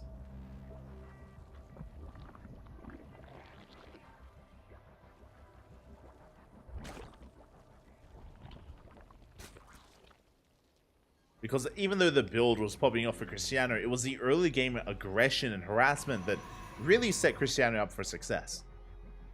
With his Adept and Oracle Harass, but we'll see. We'll see if we can tighten things up. For now, Probe is just going to be scouting, going to be confirming, making sure that there's no earlier tech and earlier gases. Making sure that everything is as it should be. As we're settling into Game 2. As a reminder, Geralt is waiting for the win of this series in the finals. So we do have a Protoss confirmed. At least one. Airlord's going to be getting across the map. It is going to be the Adept first here out of Cristiano. There are players that like going Stalker first, but it's going to be the Adept to scout and harass across the map. Behind this, there's that Stargate that we spoke about for Oracle production. And we'll see if Cristiano goes for a singular Oracle again, or if he invests into additional Oracles. We shall see. Adept is shading across the map. Moving on out. Likewise, Aristry waiting at home, ready to receive. Again, the first Adept isn't really too threatening. It's about the second Adept. It's about the double Adept timing. Two Adepts, they one-shot drones. They are quite terrifying and threatening to the mineral line here of Aristry. We have to be able to keep up. And we are making an extra pair of lings. There we go. We do threaten the shade. Lings are on the hunt. They're going to be chasing this down. There is one queen in the main base. We commit to the shade, though. We get one. We get two drones. Much better movement here with these lings. We do get a third and a fourth. Oh, not quite a fourth drone. A bit of mistargeting there. Cristiano gets 3 drones, which is okay. But if you saw, there was one wave. There was one volley that actually connected with the queen, which is why the queen is weakened. That could have been one extra drone. Every drone does count here in the early game. Here comes the Oracle follow-up. We do manage to get two more drones to add on to that kill counts. Not bad, but good positioning with Aristry. He does deal some hull damage to the Oracle. Back at home, once again, Robo and Twilight Council. We are going for the same build 2 games in a row. This is going to be for the Warp Prism, for eventually some Archon Harass. We're going for a delayed third base. This is not a 2-base all-in, but this is committed. It is going to be committed nonetheless. And what's important here is that this time Cristiano doesn't get too much damage done. Last game, he killed 4 drones with his first 2 Adepts, and he was able to wreak quite a lot of havoc with his Oracle. This time, Aristry, he's doing a much better job defending. But this is only Phase 1. This is only Phase 1. Phase 2 is the Archon. And there it is. Templar Archives on the way. War Prism as well. The Archon drop is upon us. Delayed third bases now thrown down. This time there are no lings to deny the third. Bear that in mind. So a cleaner third base timing. Adepts stay shaded in, but they get caught out. Yeah, big overextension by Cristiano. Baited into the shade.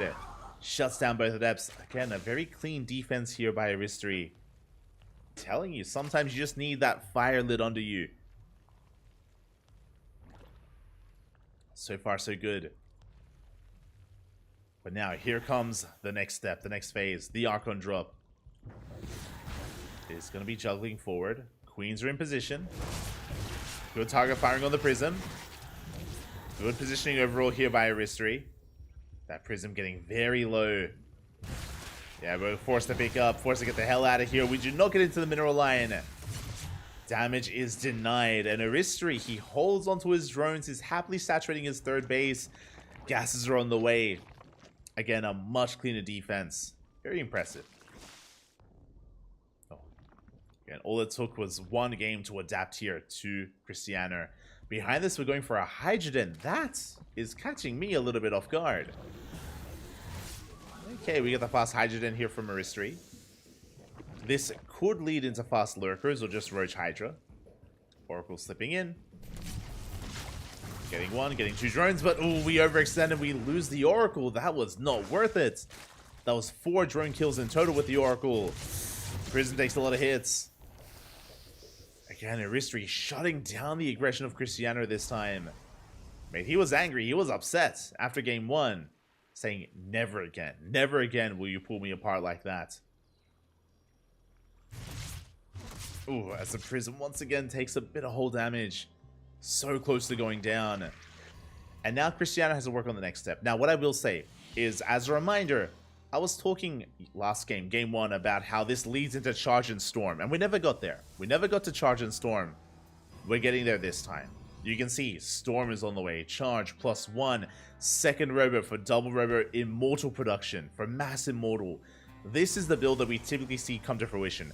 This was cut short in game 1 because Aristry died before Cristiano can really get this going. But now we can really see this build at its full force. And this is what is terrifying, is the Mass Immortal. So we're going to be staying on 3 bases, slowly taking a 4th. It's slow and steady here from Cristiano. He's only harassing with the Archons, and he's building up that Death Bull of an army. Now, how many Immortals do we have? We're on 4 Immortals currently. We usually push out with 5. Yeah, we're only moving out to establish the base. Trying to, at least. Archon drop does get into the main. We catch some Hydras. Expensive losses here. A couple of Hydras do get picked off. Larva as well. Not bad. Not a bad drop. We have a Zealot run by moving forward. Forced to recall the Prism. 4th base is on the way. And as we're working on the 4th, we have +2, and there it is. The Immortals. They are building up. And there's going to be a lot of them. Just you wait. I think at most we've seen like 9 Immortals, maybe up to 12. For now we're on 6, soon to be 8 Immortals. I believe we usually push out with 8. We have 8 Immortals. We have how many High Templar? 6 High Templar, each with at least 1 Storm. The Northern 4th is denied. Or delayed. And here we go. We are pushing out with quite a Death Bull of an army. Aristry, you can see he's rushing into that Lurker Den, but he doesn't have enough time. The army's here. The army has arrived. We're pushing forward. There's so many Hydras. They're so vulnerable to storms. Ay, ay, ay. And show us the storms. They do connect. We got 1, we get 2, we get 3 storms. We have 3 left. There's a 4th storm. We have a 5th and a 6th storm. And the army melted. There's nothing left. It crumbles before the storm, and we still have a massive mortal army behind it. Chargers are coming in to reinforce. GG gets called. And Cristiano takes the series 2-0. GG. Oh my god. GG, well played. That is the real power of that build. It isn't the Archon harass. It isn't the earlier push. No. It's the 8 Immortal, 6 High Templar Mass Storm army. It's crazy. And you can see that the Hydras, they just melt. They just melt against the storms. Against that kind of army, you do need Lingbane Roach Ravager, and you need to slow it down. You need to engage it in the center of the map. You need to slow it down. You need to force out storms early on. You need to engage with the army, buy time. We saw that Aristry did not engage with Cristiano until Cristiano was already knocking down his door. He was already on the base, on creep, in front of that hatchery before we engaged, and by the time we did, I mean, again, there was just no room to work with. We could not kite from that point. If we tried to kite away, then we just throw away a base and we lose our economy. And it was just a brutal position there from Aristry. Was a brutal position. And with that, we have our finals.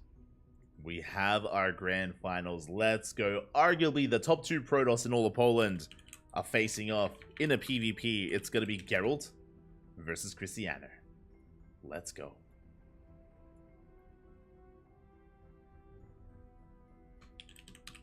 Let us go. Just need a moment to set things up. Now, what's interesting about Geralt versus Christianer is, one, they're 2 sides of a similar coin, maybe even the same coin. Christianer is a lot more, how do I put this? He's a lot more creative with his builds. He's a lot more aggressive, is what I will say. Geralt feels a lot more standard. Geralt is typically the more standard player, looking for longer macro games, playing kind of like the prim and proper PvZ and PvT.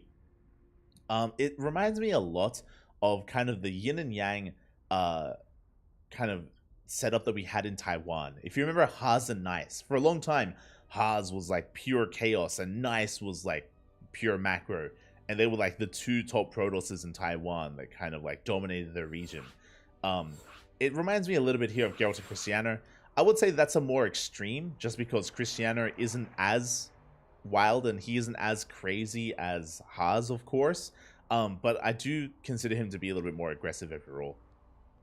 And they have very different playstyles as a result. Very different playstyles, despite the fact that, again, they're both top Protosses in Poland. On top of that, they also rose in the same era. Both Christianer and Geralt, they kind of rose to prominence in the COVID era of StarCraft, like 2020, basically. 2020, 2021 is when Geralt and Christianer really came into their own and really kind of like splashed into the scene and rose the ranks.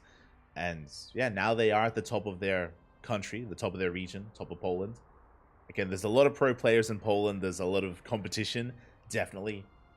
And obviously, when we think of the best players in Poland, there's Spirit and Laser. But when it comes to Protoss players like Geralt and Christianer, they've really proven themselves quite a bit. But when it comes to the PvP, it's a little bit more difficult to call here.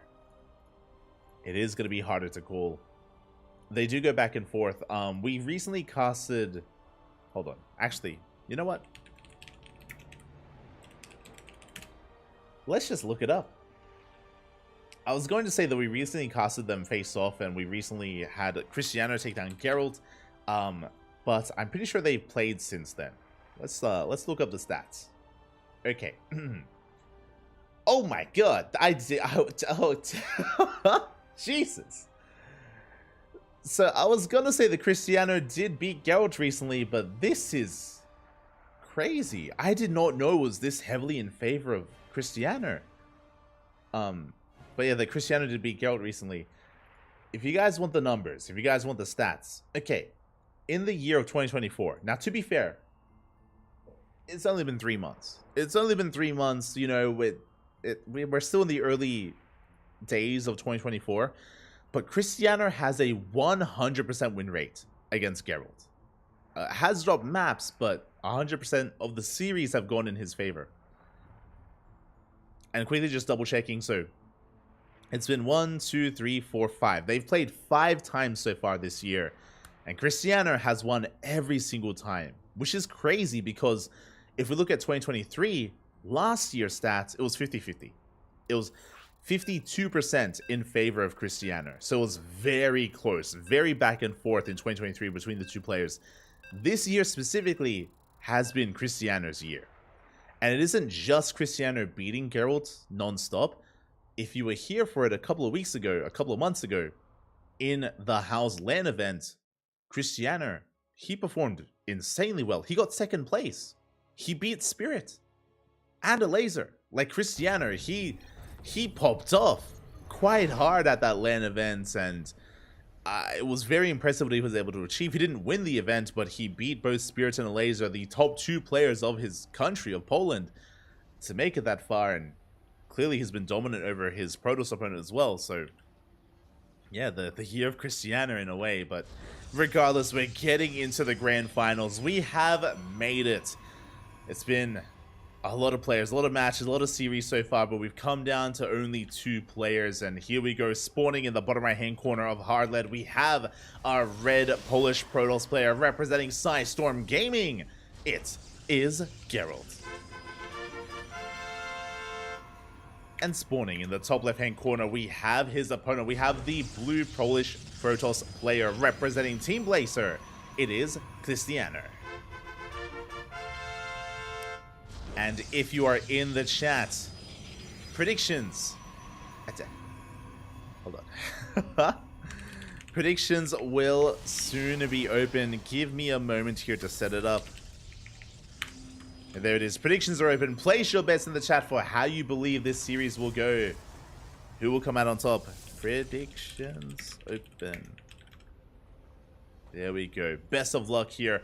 I did mention that Cristiano has won 100% of the time against Geralt this year. That is true. But Geralt has taken maps and he's forced the ace match time and time again. It is very back and forth, and I want to believe that today could be the day that Geralt takes his first series against Cristiano of 2024. I want to believe. As for now, 2-gate opener. It's going to be a 2-gate opener out of Geralt, 2-gate opener out of Cristiano. Mirrored build so far. So far, at least. Getting into our cyber cores. And we have our first units of choice. No one has opted to proxy their pylon. They have the pylon in the main for Cristiano and Geralt. And we're opening up double Stalker and double Stalker. So far, perfectly mirrored builds. Like, it's the exact same builds here from both players. No one has deviated yet. And again, this is what we expect between these two.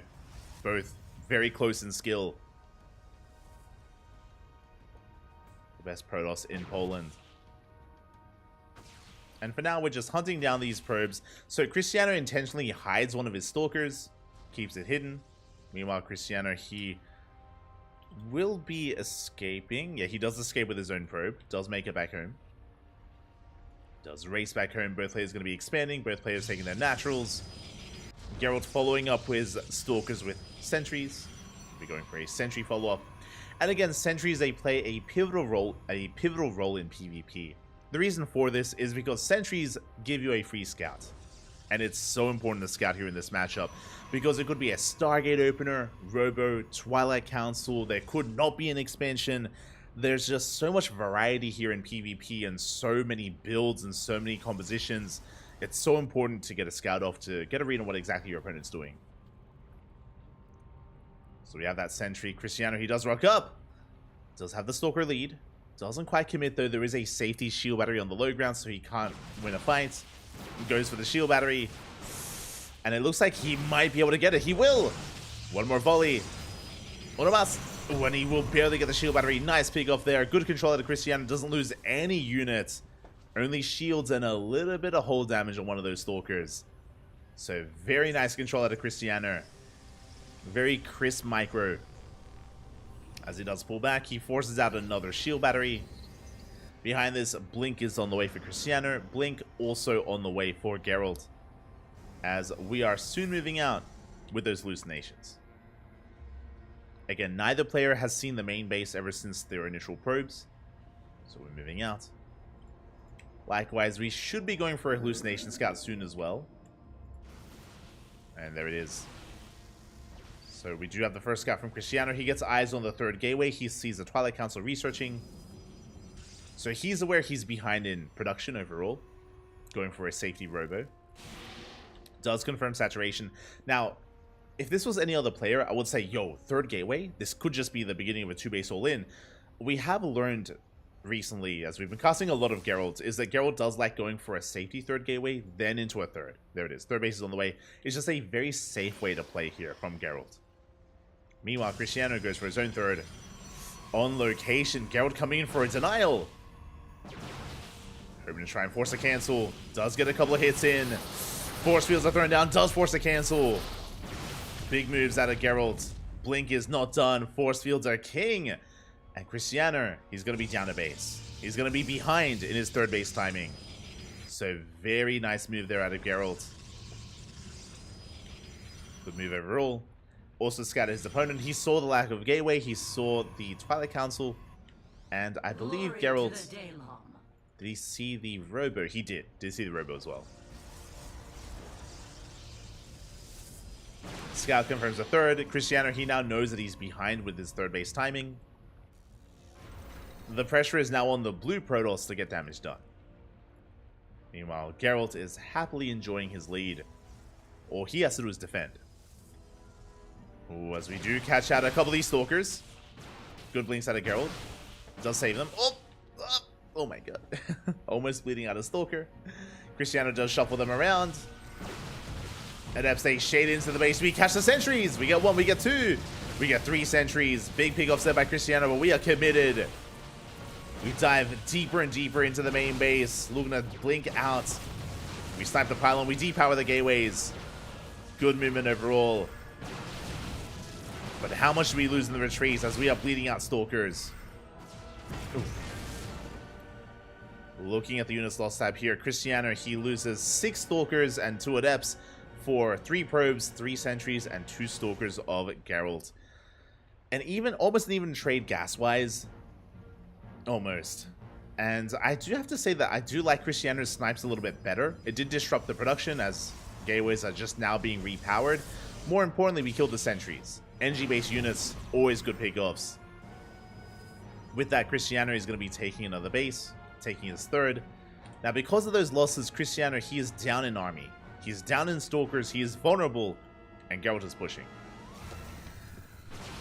He is spotted by the probe. Cristiano's going to rotate. Even though he's rotating over, can he save the base? For now, he will. For now, he will save it. Does force back the army. Immortals are amassing. So Cristiano, he's down in Stalkers, but he's got the Immortals. They will make up for it. They will make up for his deficit. As Geralt, he's going for DTs. Oh my. Dark Shrine is on the way. Now, we do have detection, that is true, but... The Observer! No! The Observer is going to get sniped. A little bit sus there, but Cristiano, he has lost 2 Observers so far. No detection. Not anymore. And Geralt, he's just opening things up for his Dark Templar. Prism is coming in. DT's right into the main. Uh-oh. And we have no Observers. Geralt, he dives on in. He depowers the Robo, and that could just be it. Depowers the Robo, denies any detection whatsoever. Cannons are on the way in a moment of desperation. And we get 7 probe kills in the main base. Can we save the Robo? Up. The DTs, they don't quite get on top of it. They're going for the mineral line instead. We have a cannon on the way. Sentry gets started. Probes are falling left and right. This is too much damage. 13 probe kills. We get the cannon. We need the Observer. It's still on the way. As Cristiano is being pulled apart. And he will eventually stabilize. Eventually. Oh, as we still have DTs in every single mineral line, every single base. It's on fire. It's all flashing red. And this is just becoming too much. Cristiano is going to be forced all in. He may not like it, may not want it, but I mean, we still haven't even dealt with this. There's still just too much going on. Geralt's always there to punish. Dark Templar still in between the bases. We get 41 probe kills. Ay, ay, ay. Detection's finally out. GG gets called. The writing was on the wall, and Geralt takes game number 1 with the Invisible Man. GG. Cheeky move there out of Geralt, but very clean moves overall. Remember, Geralt sniping those Observers time and time again. And when he dove into the natural, he depowered the Robo. He depowered the Robo, went for the Invisible Man, went for the DTs, and there was just nothing that Cristiano could do. Absolutely nothing there. It was a checkmate move. And with that, Geralt finds himself with a lead. Let's go. Does take a lead in the series, but as a reminder, this is the grand finals, a grand finale, which means best of 5. It is a best of 5. We have plenty more games ahead of us. Plenty more games to come. Let's go.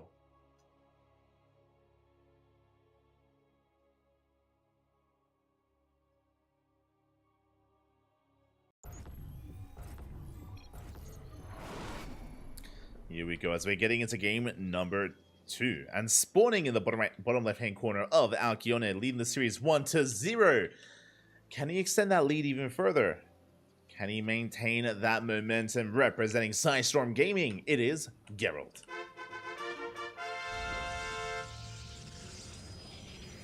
And spawning in the top right-hand corner, we have as opponent, we have the other Polish Protoss player, the blue Polish Protoss, representing Team Blazer. Down in the series, can he bounce back? Can he even things up? It is Cristiano. Here we go. Whew. Again, that was a wild game 1. And what more do we have in store for us? So far, 2 gate openers. 2 gate openers all around. We spoke about this in the previous PvP, how it can be quite commonplace to mine through these minerals and to proxy your pylon on the other side, or at least fake a proxy pylon, which is what Bappy did against Geralt earlier today. But for the time being, we're keeping our probes back at home, getting into our gateways and scouting across the map.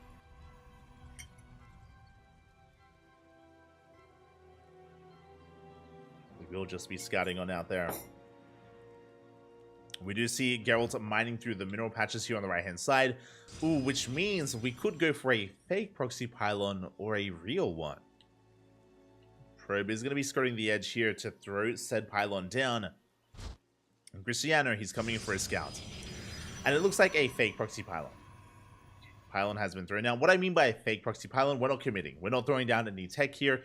It is just designed to psych out your opponent. Because Cristiano, he's scouting, he's checking, and he knows, hold up, your pylon is missing. Your pylon should be here, and it's not. So Cristiano, he has to respect it. He has to look for it. Adepts are on the way for both players. And will Cristiano call Geralt's bluff? As he refuses to move around with that probe.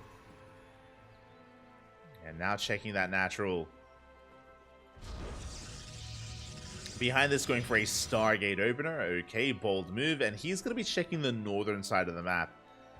Very interesting. So, Cristiano, he's scouting. He's looking for the pylon. Even though he won't come across it. Again, it isn't real, thankfully for Cristiano. So, not the worst case scenario. Adepts are moving out. They get spotted by the Zelnaga. Geralt coming back around. Does turn back around here. And Cristiano, he's doubling down on more Adepts. And he is calling Geralt's bluff, by the way. Like, going for the Stargate opener is going to be for Oracles. Adept and Oracle harass on the horizon here from Cristiano. Does commit to the Shade. Doesn't break in. Is trying to, though. Up, una más.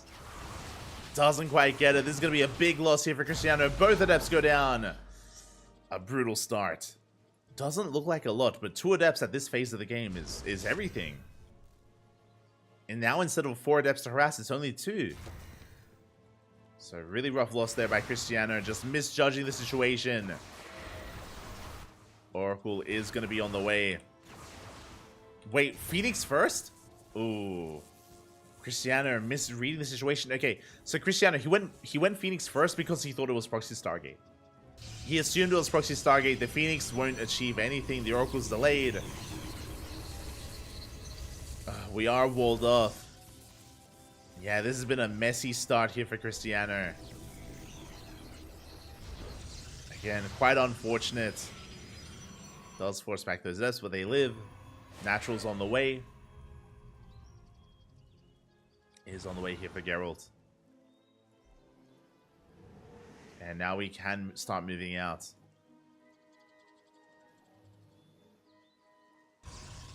And we'll see if Cristiano can bounce back. Again, it's not the biggest of deficits, but oh, even Geralt, he shades into the main base.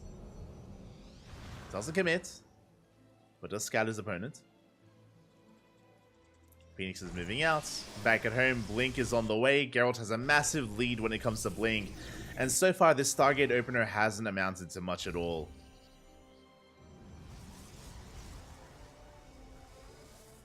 The Adepts do make it in, but there are Stalkers in position. We're going to get one probe kill. Just the one probe. We get a scout off. We get eyes on the tech. We get eyes on the Twilight Council.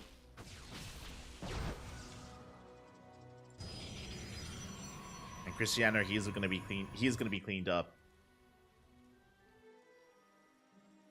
Team is just scouting, checking, trying to figure out what exactly the opener was.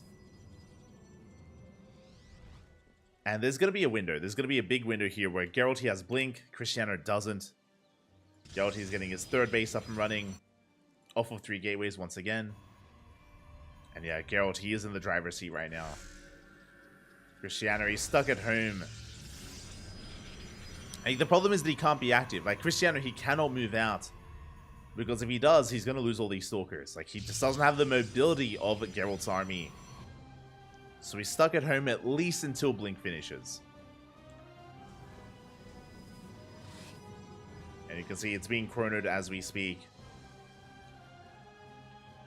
Oracle coming in from the north. I could get some damage done, but we have a shield battery. We have a shield battery at the natural, shield battery in the main base. Soon to be a shield battery at the third. So these mineral lines are pretty safe. They're pretty safe here against the Oracle.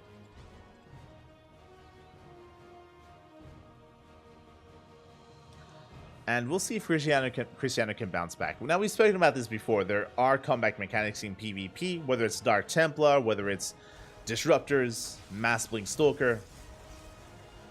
I want to believe that Cristiano can bounce back, but, you know, the pressure is on. And he's double expanding. That's one way to do it. Taking his third and his fourth. Again, Cristiano, he knows he has to cut corners. The fourth base is scouted, by the way. Geralt, he sees, he's going for it. He's going right for that fourth base. He knows what he wants. Now, he has an observer, so he sees the rotation. He does see Cristiano moving towards left-hand side, so instead he rotates over towards right. Sees the army once again. Geralt trying to find a way in. There is a spotter probe. Cristiano rotating over towards the third base, which means there is an opening. There is an opening. Geralt doesn't go for it, though. He's going for the gold. Oh, my God. Rushing into the gold base instead of say shade into the third. They get cleaned up. And a big stasis here on the Stalkers. Oh, my God. Cristiano, he can catch this. He can catch the Stalkers. This is going to be a big pick-off here for Cristiano, and he needed this. He did need this. Takes down a Stalker. And he can chase this down with Blink. Forces the recall. He gets 1. He gets 3. 4 Stalkers in total go down. Big losses there for Geralt. Finally, something going Cristiano's way. It's been a rough game. It's been a rough game so far for him, but he shuts down the army. He saves his fourth. He gets away with a faster fourth base as well. Geralt's gold is still in the way. And Cristiano, he scouted the gold. He saw it earlier with his Phoenix. He is aware. And now Cristiano, with that Stalker lead, is moving out. Going to try and punish this. 20 to 15. We have a 5 Stalker lead for Cristiano. We do have that stasis trap as well. It gets baited. Good control by Geralt. Baits out the stasis. Holds onto his gold. At the same time, we do have a War Prism coming in from behind. Making its way towards the main base. And Cristiano has no idea. Does not have eyes on that Prism.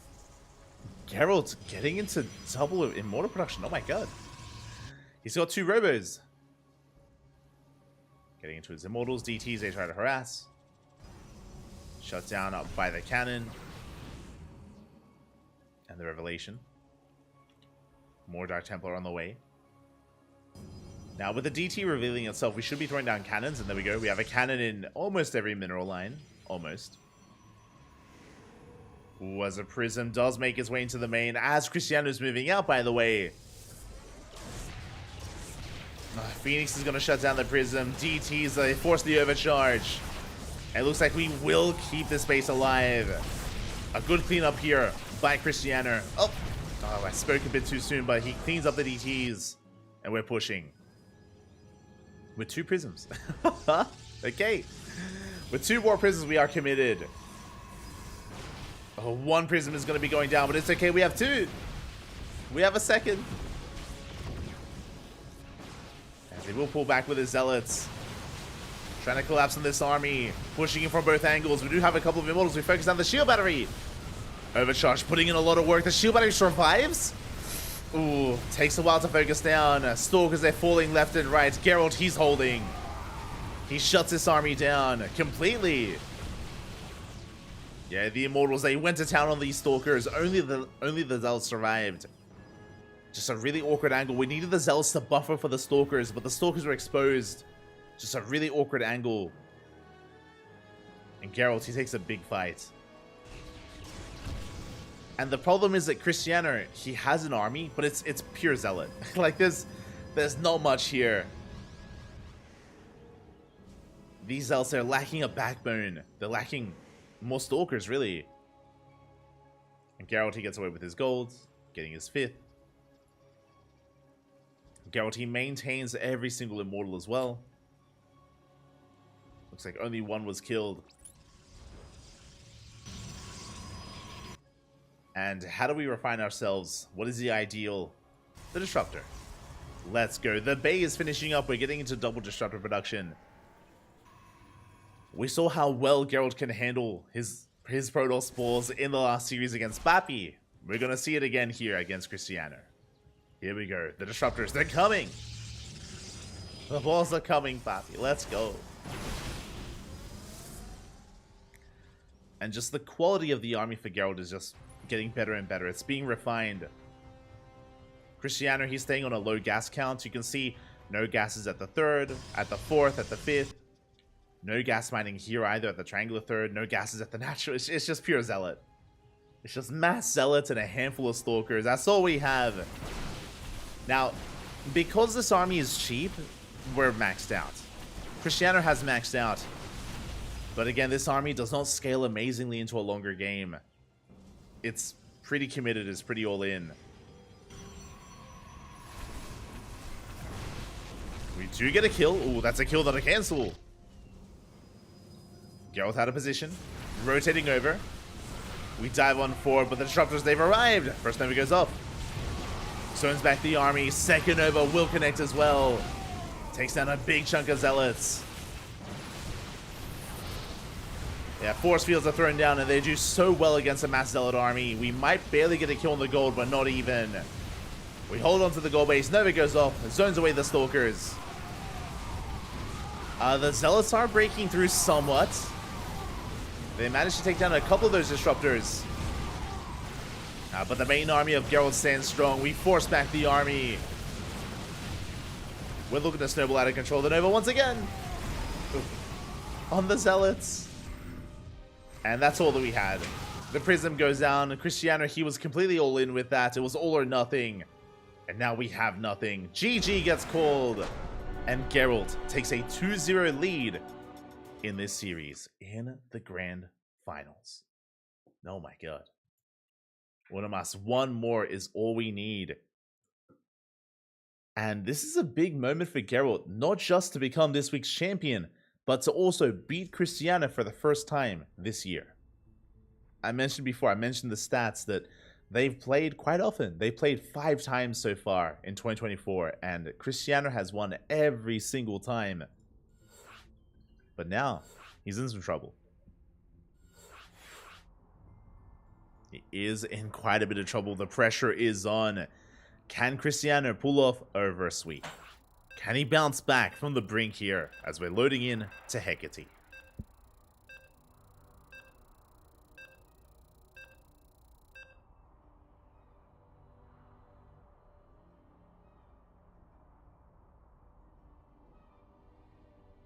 Here we go.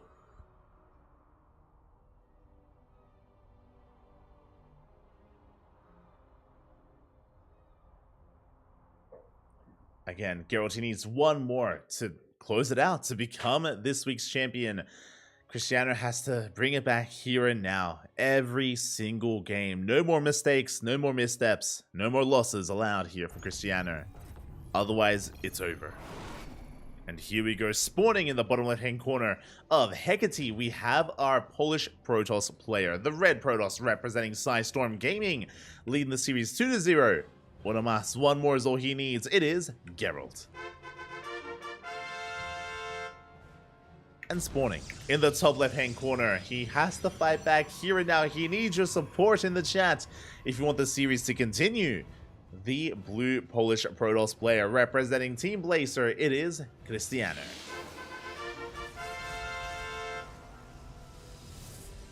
This is it.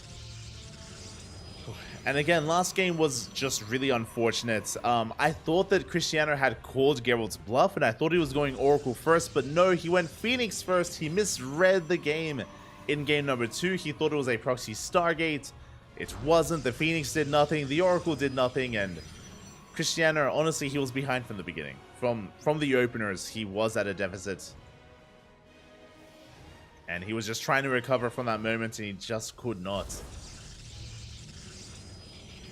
And now we find ourselves on match point. 2-gate opener. It's going to be 2 gateways here out of Cristiano. It's going to be 2 gateways out of Geralt. And Geralt, he has some freedom right now. He avoids the center attack path. I'm feeling a proxy pylon. We're going for a proxy pylon here. Do we commit, or is it just for show? As he's going to be hiding it here at the center base. It looks like it's just for show. Yep, fake proxy pylon out of Geralt. Now, the problem is that because Geralt is up 2-0 with this scout from Cristiano, I would not blame him for believing it's a real proxy, right? Like, I was about to say that we can work with this. Like, we have some room to breathe right now. If Geralt wanted to spice things up and throw out a proxy, then he totally can. He can totally cheese it up. And we can see that it's a fake. We can see that it's just, you know, a fake out here, hoping to force another overreaction. Cristiano refuses, throws down the pylon on the low ground, setting up for his expansion. He's checking the top left-hand corner of the map. He moves out with a second probe. Like, this is already good damage. Basically, Cristiano now has 2 workers not mining.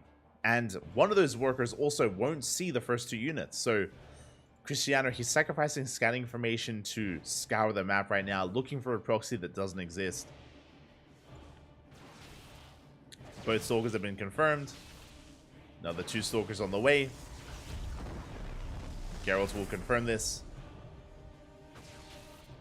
Meanwhile, Cristiano, he finally will come across that pylon, does scout it, and now he knows it was a fake. Now he does know for certain. Ooh, as one of the scouting probes is caught. And now we can expand. Now we can expand freely. Both players going for the next side. Again, thankfully, Cristiano threw down his pylon on the low ground, so he was already kind of calling Geralt's bluff. And we have our take of choice. It's going to be the Twilight Council. Meanwhile, Geralt, he opens up double sentry first before his own tech. So a much safer opener here out of Geralt. Stalkers are going to be clashing, trading 2 for 2. Was that 1 for 1? Oh, it was 2 for 2, but we do bleed out an additional Stalker. Big catch there from Geralt. As he moves out through the center, does have the Stalker lead. With the defensive advantage, Cristiano should be okay. Should be fine. Ooh, as Geralt, he's going to keep warping in and reinforcing across the map with Adepts. Adepts are on the way. Twilight Council now in production here by Geralt. It is delayed because of the sentries. It is going to be delayed when the Adepts are caught.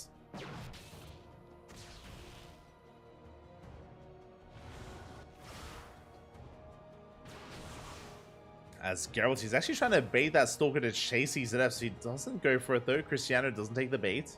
Does pull back. Wants none of those Adepts. As Cristiano races back home. Hallucinated Oracle headed towards the main. We can see that there's nothing crazy going on, but it's important that Geralt realizes that. Again, 2 gates blink into a robo. Oracle sips in. And you can see here that he's trying to fake it like it's a real Oracle. Cristiano, he doesn't buy it though. And no overreaction, but the Depths, they shade in. No! They shade into the main base. Probes are going to be going down. We get 1. We get 2. We're going to get 3. And are we going to get 4 as well? We barely do. Bit of a mistake towards the end, but 4 probe kills, a good amount of damage dealt there by 2 adepts. That is what we were looking for. And Geralt, he doesn't just throw down a 3rd gateway, he throws down a 4th. Uh-oh. Okay, so Geralt, he commits to 4 gates, which means he has a lot of production to work with. He does throw down a 3rd base, so does Cristiano. But Geralt, he does have a booming production that he's about to make use of. And his goal here is to push out and to deny the 3rd base of Cristiano. We'll see if he can. See if he can. Again, I'm curious if this is just safety gateways or not. Ah, Forge is on the way. Never mind. Safety gateways here.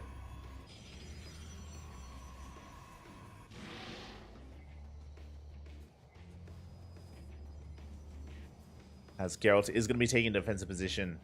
A defensive stance. Forge is going to be for later upgrades, which is why we know that it was, again, just safetiness here with these gateways. Behind this 4th Nexus on the way. Very fast 4th Nexus. The 3rd isn't even done, by the way, for Cristiano. So this is a good way to get ahead. Just double expanding. And if Geralt knew about it, he could punish it. But Geralt has not seen that Nexus. Not yet, at least.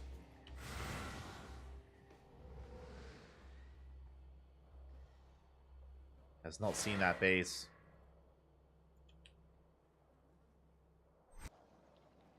Geralt's moving out. He is going to be checking, though. Yeah, he's going to be getting eyes on this. Is aware of Cristiano's playstyle. Blinks on forward, catches one, gets 2 adepts. Will snipe the pylon, but he should not get the base. Yeah, Cristiano not too far behind. Good trades nonetheless here by Geralt, and we should be seeing our own 4th. Adepts harassing on the right-hand side. Stalkers threatening the 4th base itself. We do shade in. Ooh, and we are getting probe kills. We dive on that Nexus as well. Workers are falling. Cristiano being pulled apart. He loses 4 probes. 5 probes even. And we shade into the natural. Thankfully, there are a couple of Stalkers left over. Cristiano, he did respond. Did warp in, but that's going to be 7, 8 probe kills. Ay, ay, ay. The Adept going ham. Finally goes down. Geralt getting his own 4th. Far later than the 4th of Cristiano. So Cristiano, he can actually afford these losses. He's actually got a higher probe count. Oh my god. As he shades across the map, and he will find his own damage as well. Probes are falling, but Geralt, he's committed. Geralt, he does have the army lead. We have sentries, force fields, immortals, reinforcements with that war prism. Shield battery goes down. There is no overcharge. Oh, the prism! We dive on it. We dive on the prism. We're going to be able to focus it down, but we are losing so many Stalkers in the process. Yeah, the Stalkers do fall. We focus on the pylon. Reinforcements, they do warp in. And Cristiano, can we hold? It's going to be close. We force back the army. 10 probes fell. Geralt, he rotates around. Did we lose the war prism? We did. Yeah, war prism is being remade. Geralt keeping the pressure up. Gets the pylon. The armies are pretty comparable here. Geralt still has that Stalker lead. Still has that Stalker lead overall. Yeah, Blink's looking good from Cristiano. Or from both sides. Ooh, Geralt bleeding out a Stalker. Not the best start there. His own 4th fully saturated. Cristiano's as well. Worker counts are neck and neck. Observer does spot the rotation, so Cristiano is going to be able to keep up. So far, he is keeping up. Yeah, with Geralt. Cristiano is holding. We can see Geralt, he fakes the rotation. It dives in and gets the pylon. Doesn't quite get the base, but as he distracts the army, here come adepts. Cristiano having a hard time keeping up. This time, though, Cristiano, he was lying in wait. This time, Cristiano catches Geralt. Meanwhile, Geralt gets a couple more probes. But bleeds out Stalkers. Expensive losses from Geralt. Oh. These are expensive losses here. As Geralt, he's finally going to be incorporating some of his zealots. Checking our upgrades. Charge is done. +1 is done. +2 is pretty neck and neck between our two players. We see Cristiano checking with the 4th. He has not seen the northern 4th. Not yet. But he is pushing forward. Snipes the Observer. Gets a couple of transferring workers. Not bad. Does manage to catch Geralt in a really awkward position, actually.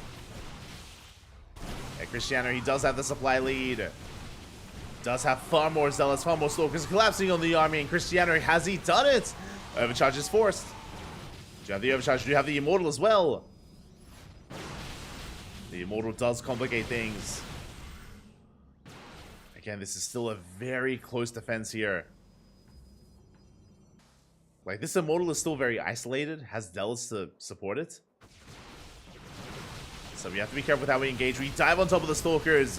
And Geralt fighting with half of his army. But Zealots, they come in from behind. We catch the Immortal. The Immortal gets surrounded.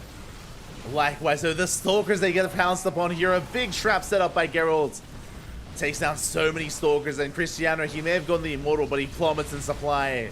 Losing too many Stalkers. Another Immortal arrives, gets focused down. Zealots are reinforcing. The ebb and flow of this army. So many Zealots here from Cristiano. Forces back Geralt for a moment. +2 kicking in for both players. Cristiano, he's not giving up though. Unrelenting. Army supplies are so close. Cristiano does have the slight army lead. Stalkers are getting a lot done. Reinforcements on the way, just in time. You can see Geralt take a slightly better engagement, at least until more reinforcements arrive for Cristiano. They do come in just in time. Geralt falling back to the shield battery. Forced overcharge. And that is going to tank a lot of shots. The prism goes down. Ooh, and with the death of that prism, that's the death of this push. No more reinforcements. No more juggling. Yeah, Cristiano, he gets caught out. And you can see how quickly things snowball in favor of Geralt. He's taking a 5th base. Already done. You can see Cristiano is trying to buy some time. But he's getting caught out. Yeah, forced to recall. Leading out another Stalker. But very quickly here, Geralt, he gains a lot of momentum. +3 is on the way for Cristiano. Geralt actually never started his own. But there it is. GG gets called. There's just not enough here to keep on going. And Geralt, he pops off in the finals. This was a very close game 3, by the way. But GG, Geralt, he survives. And he does take the series 3-0, becoming this week's H.4.0.S Open Cup champion. GG, well played. Congratulations here to Geralt. Whew, with a very strong performance here. Again, there were a lot of mind games. There was a lot of back and forth. There was a lot of mental battles happening between Geralt and Cristiano, especially in game number 2. But in the end, Geralt, he came out on top. Cristiano having a hard time keeping up with him. And even though Geralt has lost against Cristiano 5 series in a row, it's number 6th time is the charm. And it wasn't just that, you know, he's able to fight back and finally win a series here this year in 2024. It's also the fact that it was a 3-0. So a very strong comeback here. Very strong result. Congratulations to Geralt. Congratulations. A well-deserved win. And with that, he's going to be this week's champion. A shout out to Cristiano for making it this far and for making it to the finals. It was not an easy run for him either. Quickly going over the bracket itself, we can have a look at all of our fallen players here. Cristiano, he was able to bring down Mana 2-1, went to the ace match, but Cristiano, he popped off in at least that PvP. We also saw Cristiano take down Aristri. Aristri, he had an upset. We glossed over it a little bit because there were so many matches going on. We casted it. Aristri to take down Art was a big win. Honestly, this should have been an all PvP semis. Like, Art is the favored player to face off against Cristiano, and that could have gone either way. But if you remember, or if you weren't here for it, Aristri, he cheesed the hell out of Art. He went for a Ling Flood in game 2 after losing a macro game in game 1, and then in game 3 he went for a Ling Queen Nidus all in. It was just non-stop all ins, and Aristri did beat Arch in the end and did cause the upset. Unfortunately, he struggled more against Cristiano in the semis, but regardless, that was a really nice result out of Aristri. Likewise, Bappy took down Nurtio. Again, Nurtio making his return once again. Nurtio has been a lot more active these past couple of months. It's been really cool to see Nurtio, scratching that StarCraft itch that everyone has. You're never really gone, and it's really cool to see Nurtio competing again. Just to reiterate, Nurtio, he isn't back to competing full time. He's a part-time player. He's just, playing in his free time. He's got a full-time job nowadays. Like, he's got his own life that he's living. But it's really cool to see him come back to his roots a little bit. Come back to where it all started in StarCraft many years ago. And it's cool to see Nurtio not just coming back for that big event, but staying here.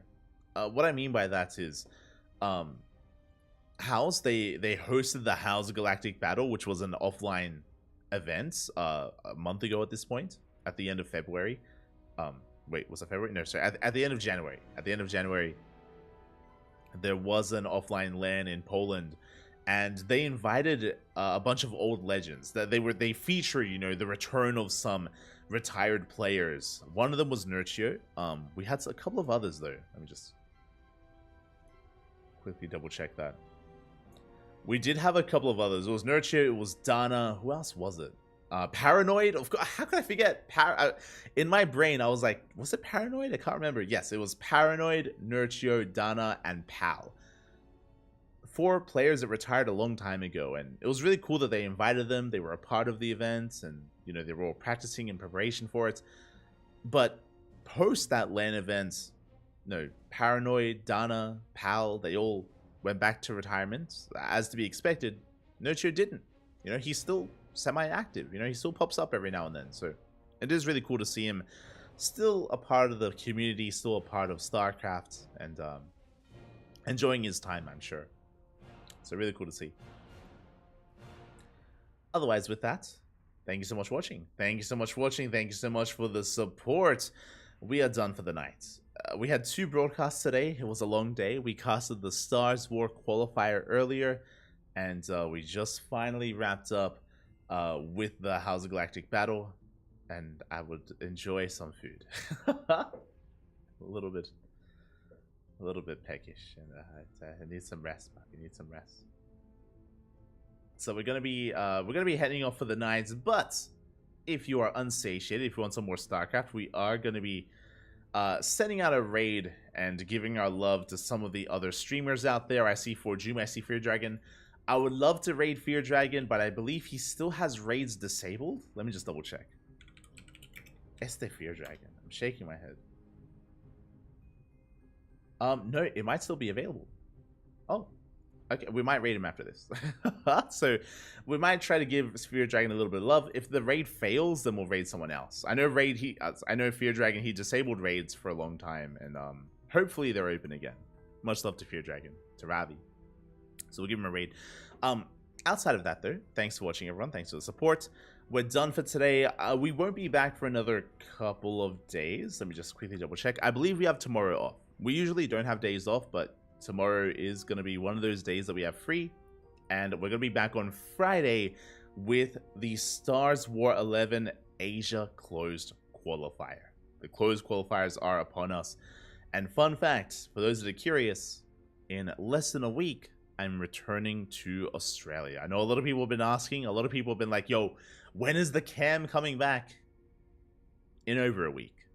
In just under a week, I'm going to be traveling to Australia, but it's going to be a 32-hour trip. So there is going to be a period where we won't be casting next week because I'm going to be traveling. So I do apologize ahead of time. I do apologize that I'm going to be traveling. But I'm returning to Australia, and then Cam's going to be back, and I'll be back on that grind, casting as much as I can. As you know, Papi, it's what we do, Papi. It's what we do. We just cast, Papi. We just cast. We'll be back.